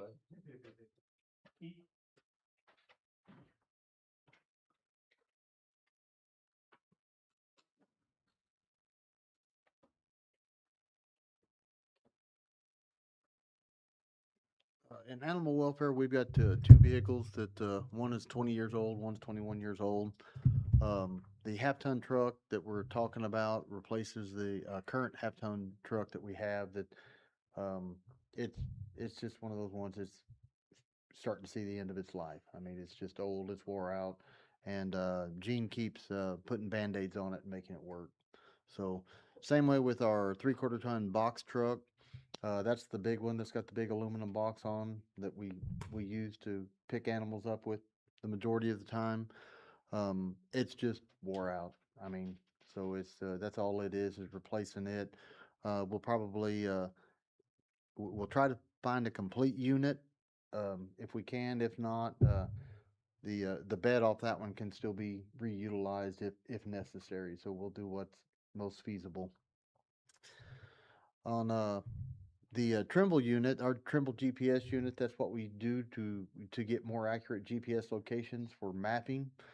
Um, it has reached the end of its life. They no longer service that piece of equipment.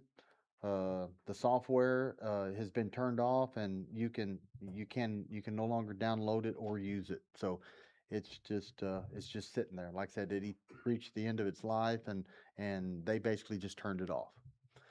So camera locator.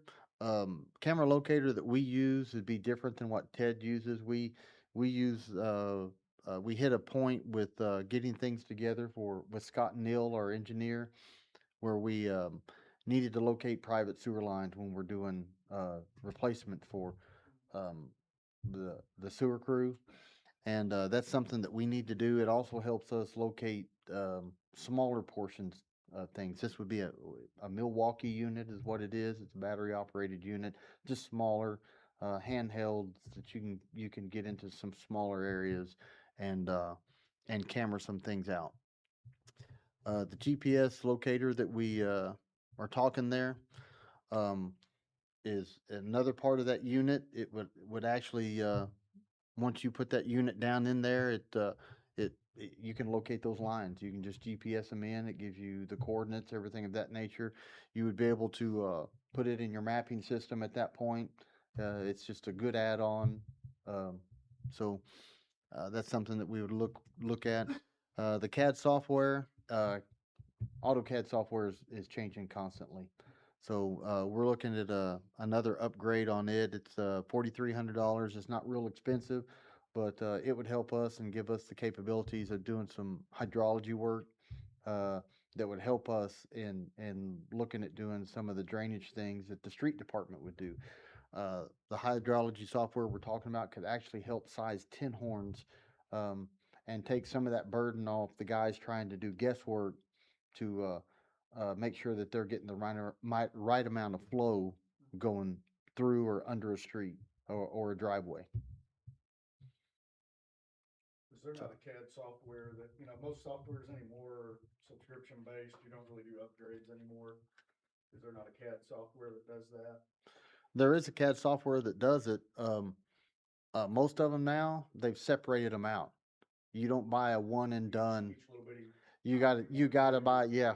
So right now we have a software right now that we can do basically land surveying. That's how we do our plats. We put our plats in. It also allows us to do our utilities. But in this case, that would be for an upgrade to do hydrological work. Basically like an add-on. It's just an add-on. So, and if any other add-on that we did, if we wanted to start doing architectural drawings, it would be another 43 or more $100 add-on. So that's how they do it now. Everything is separated out and it's just another add-on.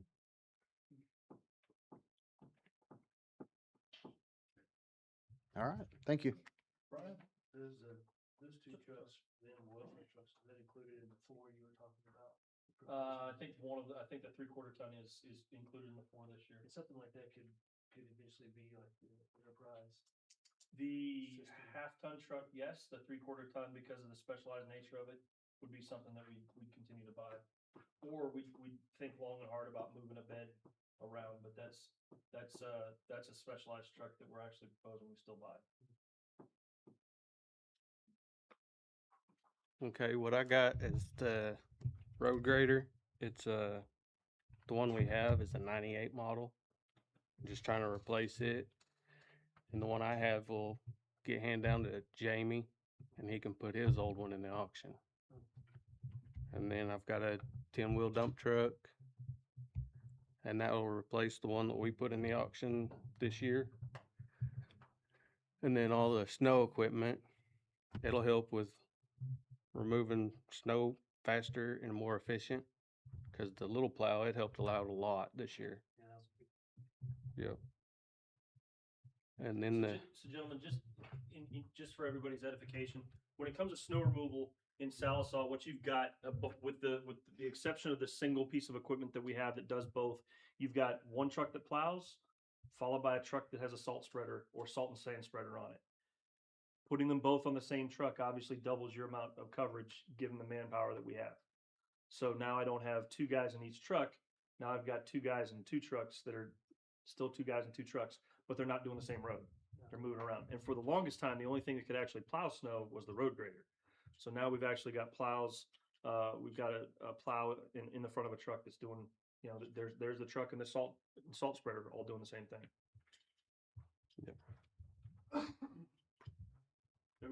The grant, USDA has grants that we're going to go after to help us with that, but those are still requirements. And then the 3/4 ton trucks, like Jamie said, just trying to get me a new truck so I can hand my truck down to the crew, because we did give one up in the auction, and that kind of left us a little short on trucks. Gene?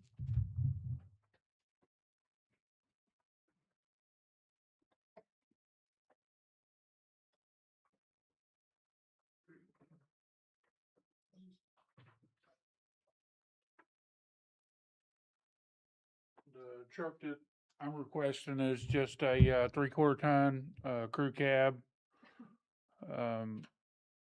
It's not replacing one. We're adding. I'm gonna move mine down to the crew. Well, we plan on building a trailer to haul bigger equipment. Like if we have to haul a piece of equipment to Tulsa or Ditch Witch or whatever kind of machine it might be, as long as we can haul it, we're planning on building a 22-foot tilt deck trailer this fiscal year. Instead of buying one, we're gonna build it in-house. So that's the reason why we want the 3/4 ton. Any questions? Thank you.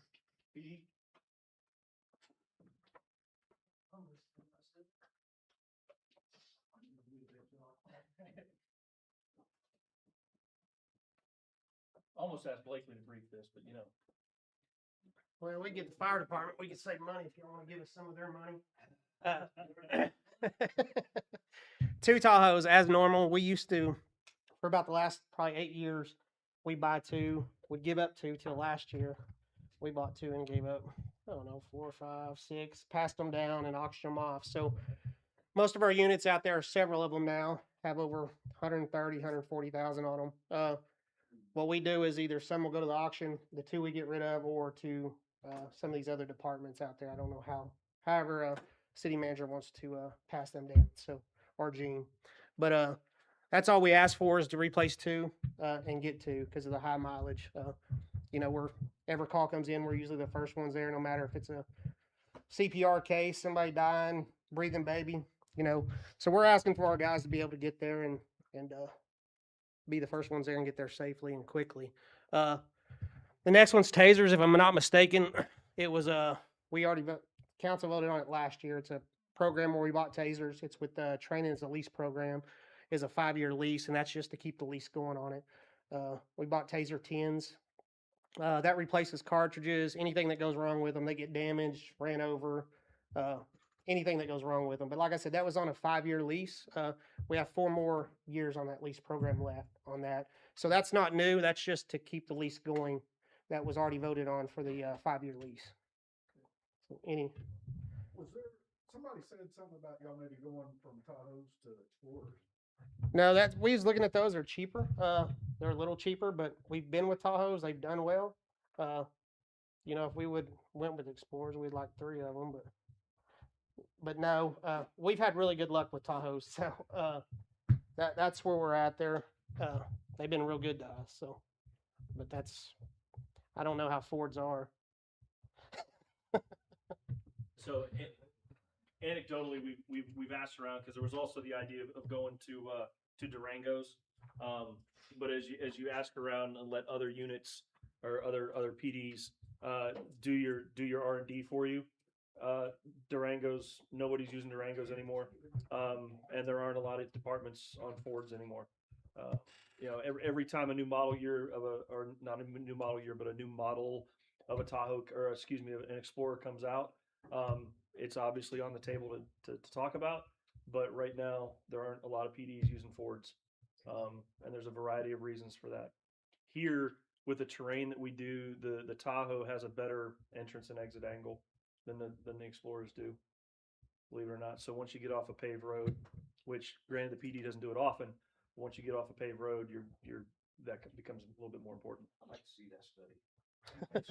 It's But and just doing this for 20 years, like we went through Chevy Impalas, we've been through the Crown Vics. Crown Vics was some of your best cars. The Impalas was horrible. You know, they about 30,000 miles, they were done.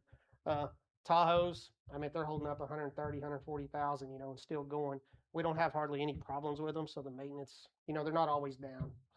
So we've had really good luck with them. That's why we stick with Tahoes. So.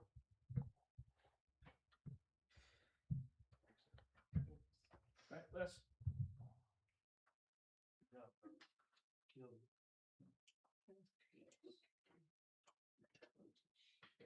So this is just the triple gang flow mowers we mow the highways with. It's to replace the 03 2-wheel drive Ford tractor. I mean, it's in bad shape. This will be a 4-wheel drive John Deere.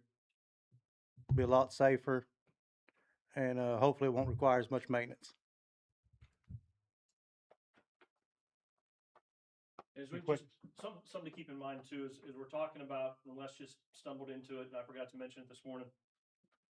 One of the other quote unquote selling points for working in the fleet, whether it's PDs, whether it's our own fleet, talking 20-year-old cars, 20-year-old pieces of equipment, the safety features on your car weren't there 20 years ago, and that's everything from collision sensors, airbags,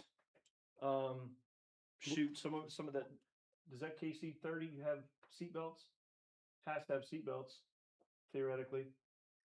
But I mean, there are safety features that older vehicles don't have. That tractor breaks spindles on it every now and again. I don't know if y'all's ever been on a tractor that's broke a spindle, but it's pretty scary, especially on a hillside. All right, electric. It's a big ass right there. He's a big boy. Part of it wasn't me. This has got a tree crew in it too. So the pole trailer would be handy, especially during storm damage stuff. Right now, each truck can handle 2 poles at a time. So theoretically, you're only taking 4 out of the lot going somewhere. With pole trailer, you could say we had a tornado come through like Claremore did a few years ago. They've done a really good job of having a trailer. They'd go around and set the poles out for the crews the next day.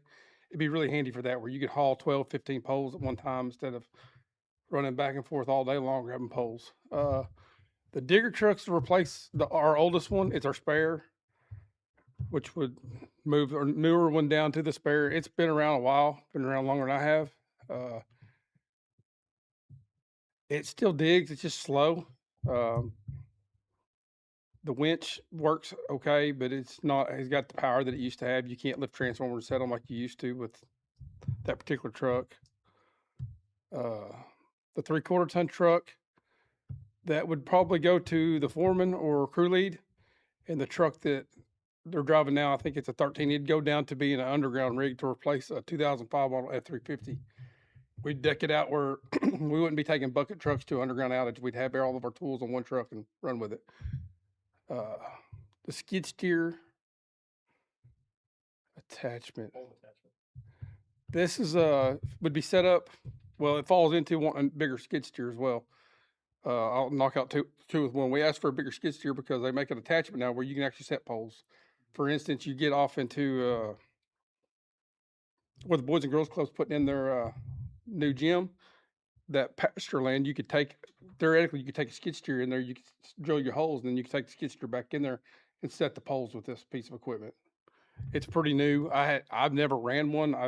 Claremore had one, I think, or Telequal's got one, and they brag on it highly. So I thought I'd ask for it. The stump grinders for the tree crew, when they go trim some trees out, if they get to take the whole tree out, they wouldn't have to go rent a stump grinder. They could grind it out themselves and it'd just be gone. The land plane, back in the storm, we work storm damage. We leave a lot of ruts. People don't like ruts. So it's made for a skid steer where you can clean up the ruts you've left. You can add some dirt and you can smooth it all up with it. One of the skid steers is the one I was talking about with the pole setting machine. And we would take the skid steer we have now and go down to the tree crew. The other one was the tree crew wanted a new skid steer, a bigger one. They have a little mini ride-on and it's handy, but it doesn't handle some of the big stumps and stuff. And they come get ours all the time and then we need it and they've got it. One of those deals where if we got a new one, we could pass ours down and it would handle what they need. 1 ton flatbed with a trailer. We've got it, the truck, it's an old bucket truck's what it was. It went through us, the Diamond Net. I think the Parks had it for a little while. The bed got bad, so they put a flatbed on it. We use it to haul track hose, whatnot around. We're not the only ones that use it. Parks boys come get it sometimes. Street boys might use it. I mean, all the crews use it.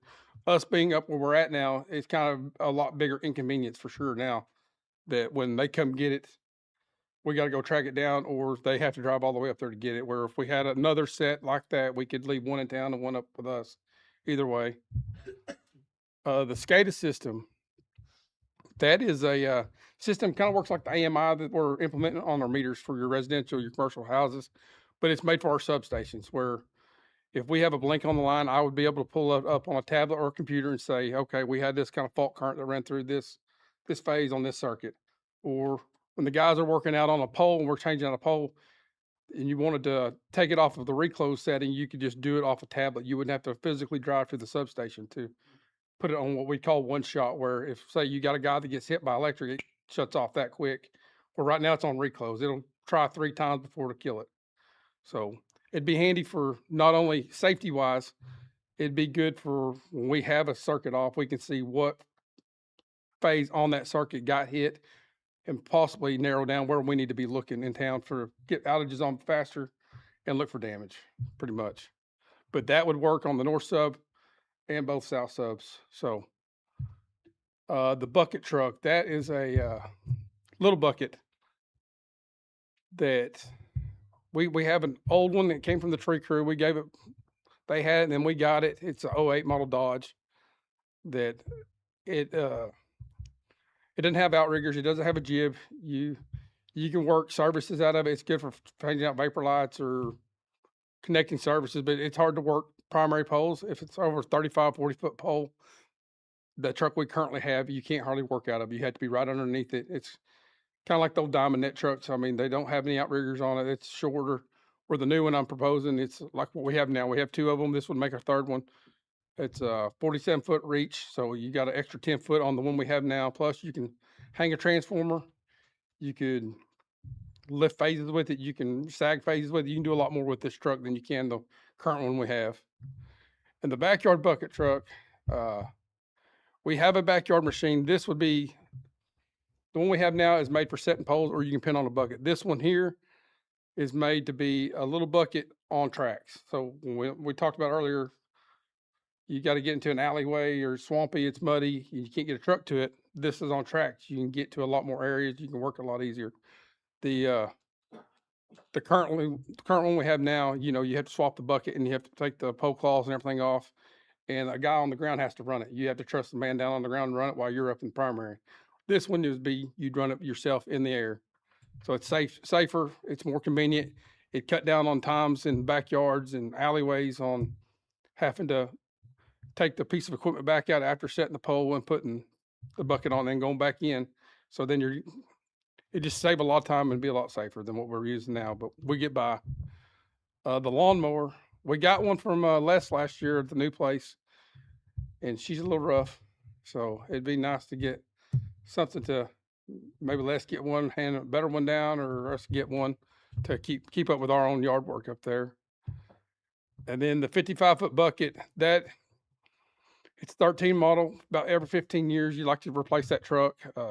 Between the dielectric testings, it may still test good dielectrically, but how long until that fiberglass breaks down and you're risking a man getting killed in the air? You know, you're going through phases and whatnot. Do you want to be in a 15, 20-year-old truck, or would you rather have a newer vehicle? Safety-wise, I think it'd be a good target every 15 years, like he's got marked on there. But that's all I got. I mean, it's a short list.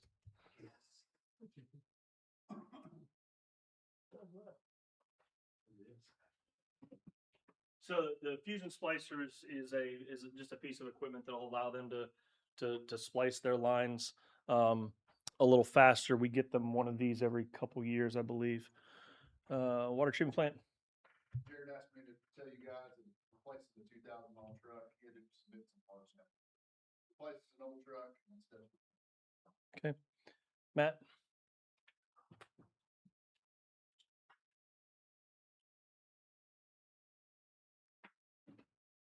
The Mini X is with the expansion of my crew and the best effort we're making to split them up and do separate jobs. Right now, I can split 4 up and take a Mini and go do a job fully, and where other time with the other half of the crew, I usually take them and use a Mini or a hydrovac or shovels to fix small leaks, stuff like that. Adding another Mini X, we can do 2 fully equipped crews to handle any jobs that we have. These Mini X's are a godsend, let me tell you. I was preaching about them a while ago. I can't speak highly enough about them. The trailer is obviously that, just to pull the Mini X around with. It'll be a dual axle heavy duty trailer. 2-inch tab machine. Ours is 25 years old. We literally got it the first year I was here. We're having to use vice grips stuff to crank it, and it's just time for a new one. I mean, I think it's about $4,000, I think, or $3,900. And yeah, that's about it. Any questions on that? No? Sweet.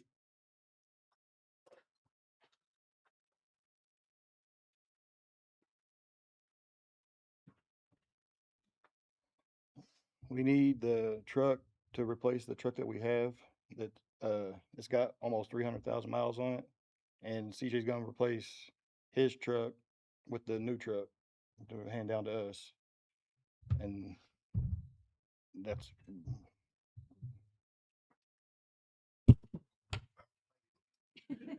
Good, right up until then. These SCBA's, they have a life cycle, 15 to 20 years, depending on the brand. This is just rotating life cycle. I mean, we just replace 2 and pass down 2 to other departments.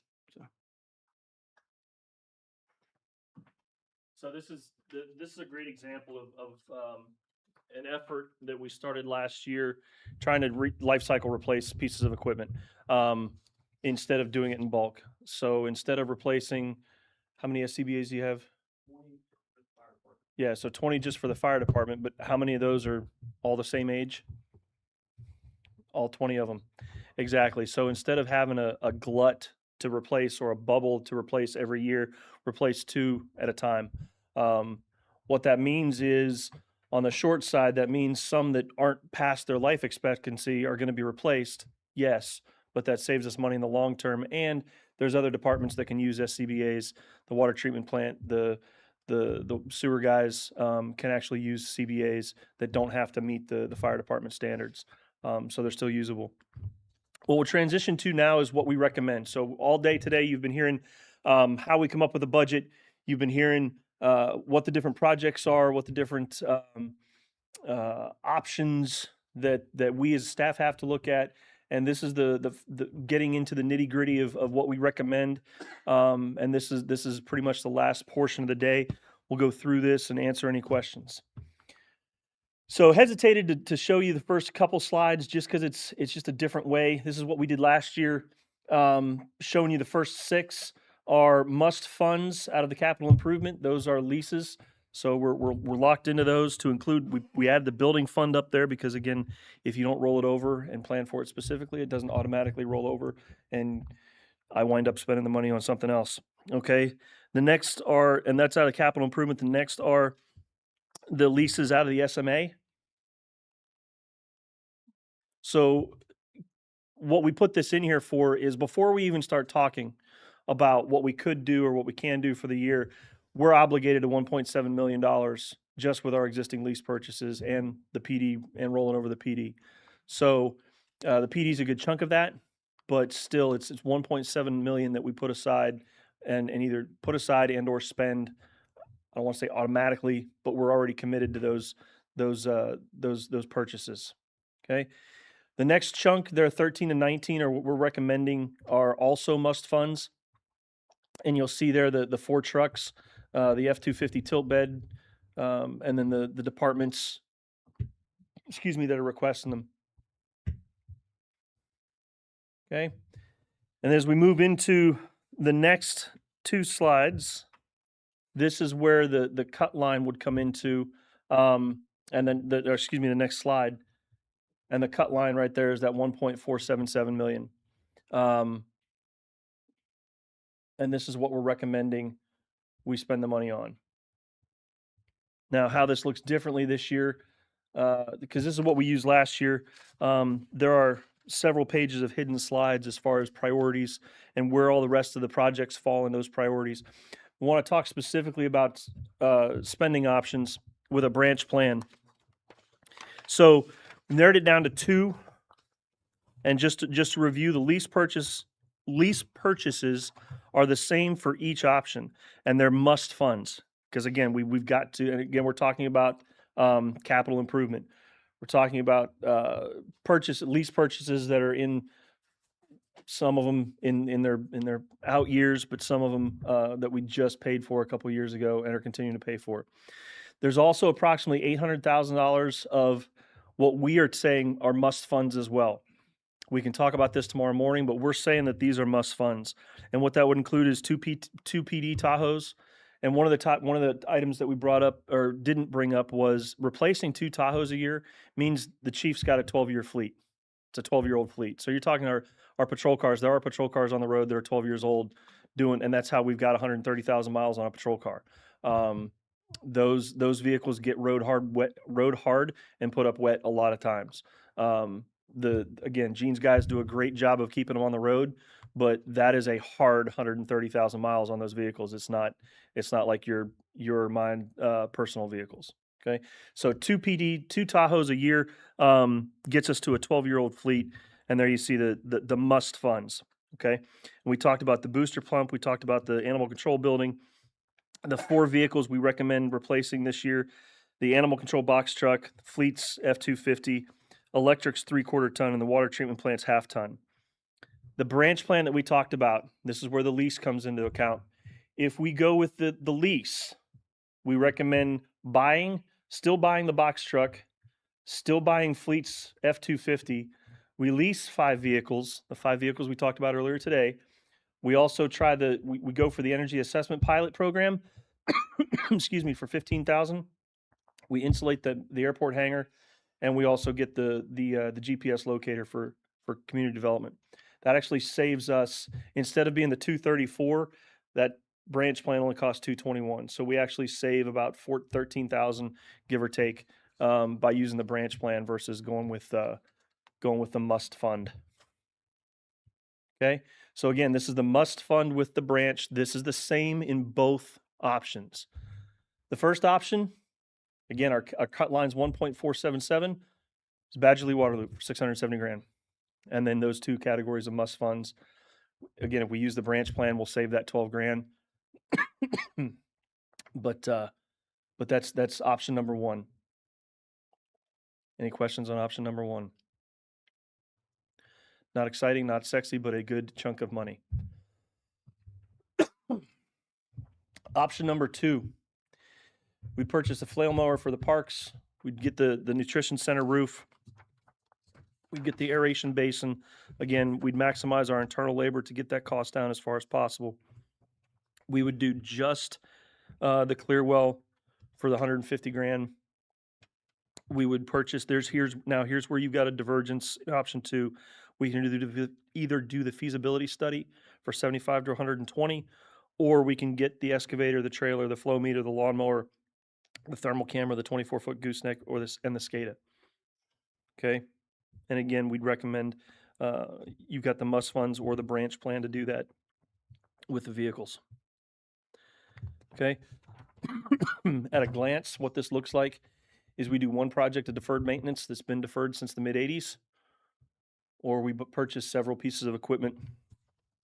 We finally get Matt's crew to completely separate, and then again we do the feasibility or the branch, or as an or, and then the branch plan is available as well. What our recommendation is option two, and you all tell us option two with the branch plan, and then you all tell us with or without the feasibility study.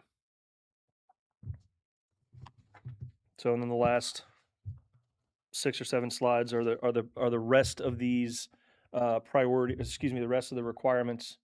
Sorry, grant targets. Those are hidden slides.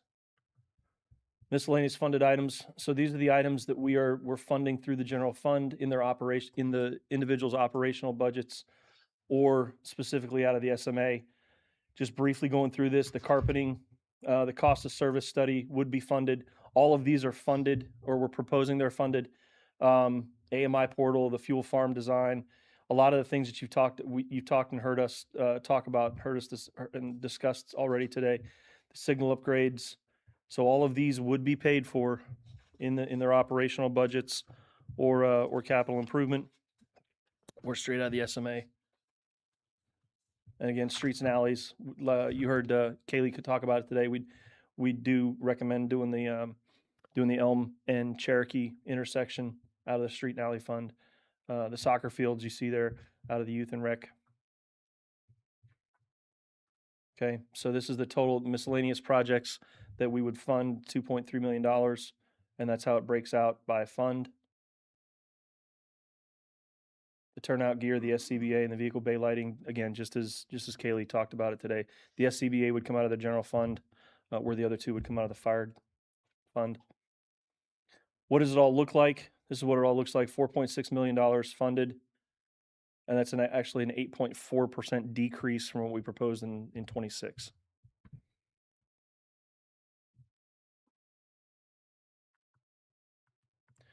So very quickly, so again, these are not everything got left off. If you don't see it in these two options, it doesn't mean it's not funded. You've got to go back here to these two slides on 29 and 30 to look through the various projects and equipment that we're proposing be purchased as well.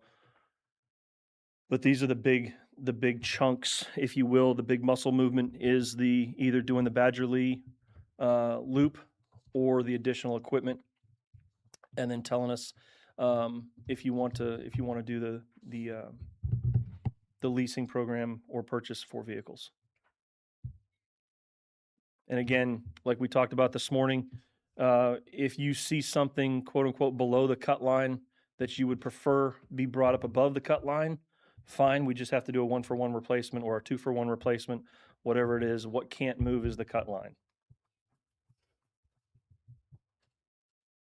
So, gentlemen, at this point, pending any questions about anything you've heard, any questions about our thought process, getting to the priorities, what we do want you to do is take these home, take what you've heard home, look at what our recommendations are, and then come back tomorrow morning prepared to either tell us we did a good job, or hey, we want you to tweak it here or there, or you completely suck, and this is what I recommend we're going to do.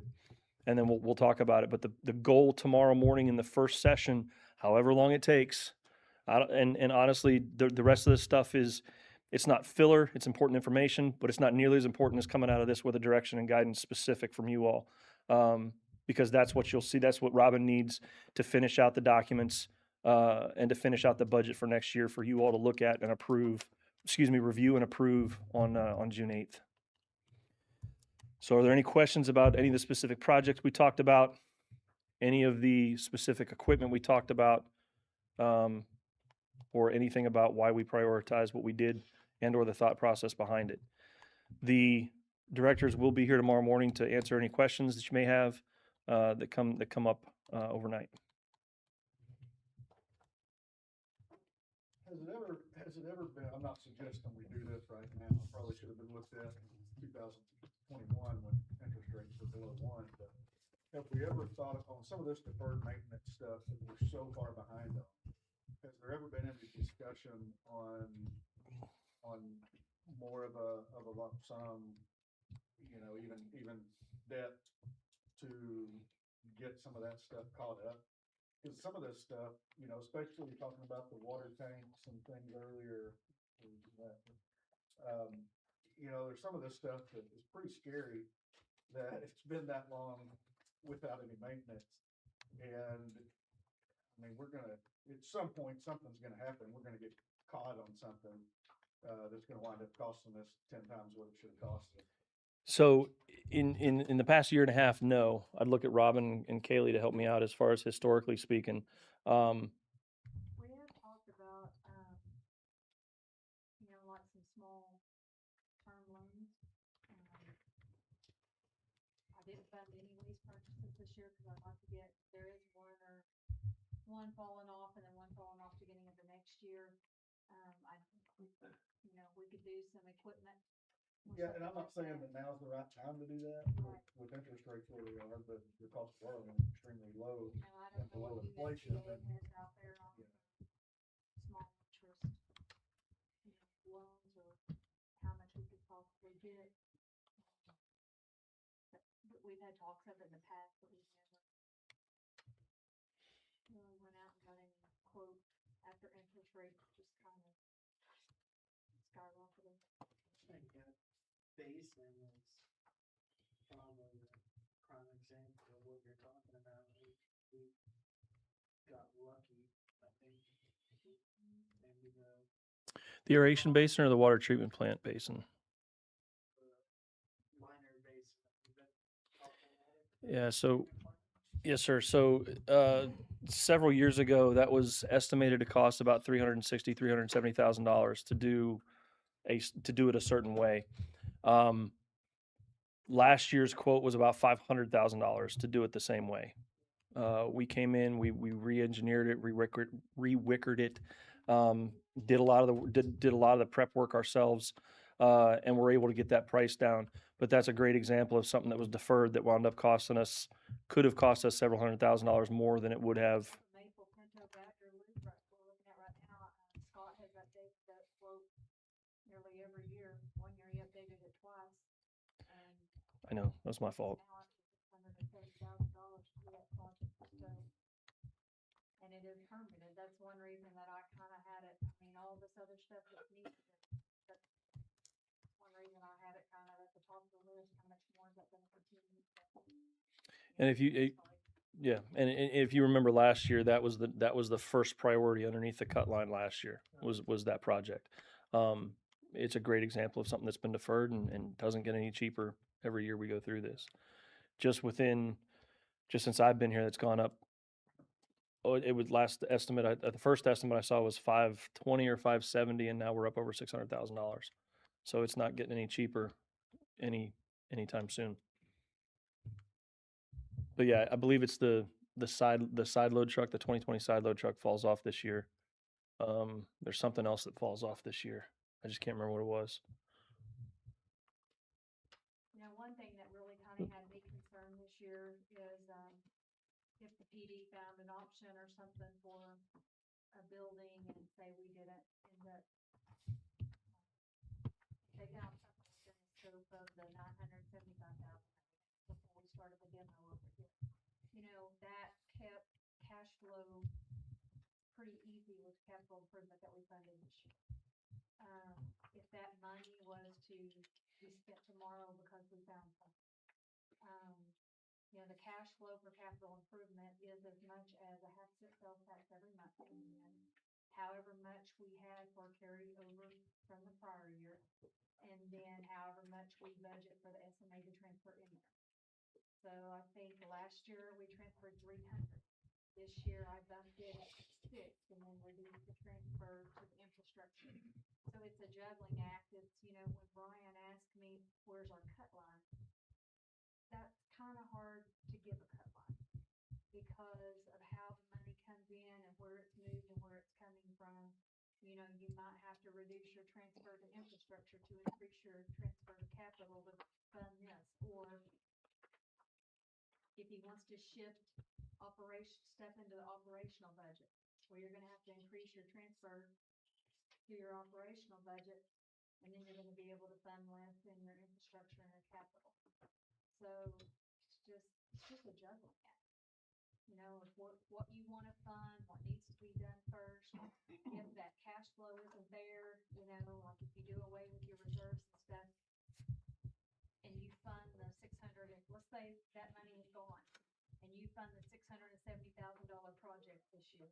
When can that be done with however much carryover we have? Because, you know, your sales tax, half a cent coming in could be 75,000 a month, and then you divide your $600,000 transfer by 12, and that's how much you can transfer each month. It takes a while to get enough built up to buy a piece of equipment or do a project. You know, it might be closer to the end of the year before you could actually do that project. And then you might run into weather issues, you know, so it's just real important that, you know, whoever's sitting on the board understand the flow of the money, how things are funded. When we do a budget, where's the money coming from? You know, if you do this, then it's an effect on the other side. Yep. And again, one thing that Robin, I don't want to gloss over the fact, and it's kind of, for those of you who've been doing it for a while, for a lot of folks, it seems like common sense, but that $30 million or the $30 million budget, the number that Robin showed you this morning, that's not all available 1 July. We have to, that's what she's talking about. We have to have a spend plan for whatever's approved that will dictate transfers when they happen, from where, and then depending on the size of the project or the size of the piece of equipment, that's what's going to, that availability, those availability of funds that time of year will drive when it's purchased, or and by the intake rate, if you will.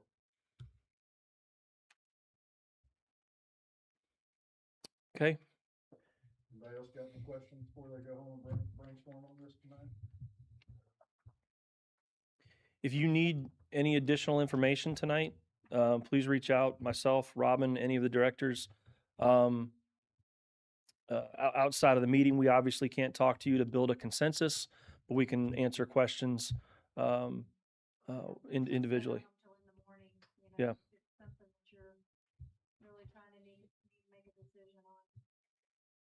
Or if you want research done on something, tomorrow morning's not the time to ask for it.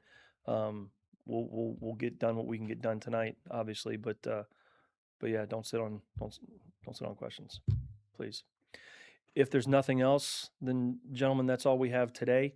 Tomorrow morning we'll start at 9, and again, impress upon you the goal for tomorrow morning's session is to come out with exactly what we're going to fund out of capital improvement, and then if there are any other changes or heartburn with any issues, let us know so that we can start creating the actual final budget numbers. Tomorrow afternoon we'll go through some additional information, but it's all information. It doesn't drive any of the decisions that you'll make tomorrow morning. And just, again, if there's anything in your documents other than leases or contracts that refer to any other fiscal year than fiscal year 27, those are planning documents only, or drafts. They are not meant to obligate. You're not approving those. Those are for informational purposes and to show you that we do have a plan to, and I've got more, those big spreadsheets tomorrow. You'll have those at your desk. Again, those are plans, draft planning documents. They are not for signature. They're not for approval. We are not approving anything other than FY '27.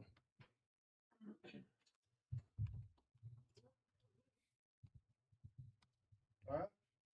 Anybody want to make a motion to adjourn? Recess until May 20th at 9. Oh. Second. Motion made by Commissioner Moody to recess till 12, seconded by Commissioner Bailey. Moody, Yes. Bailey, Yes. Hamilton, Yes. Abel. Yeah. Almost messed up.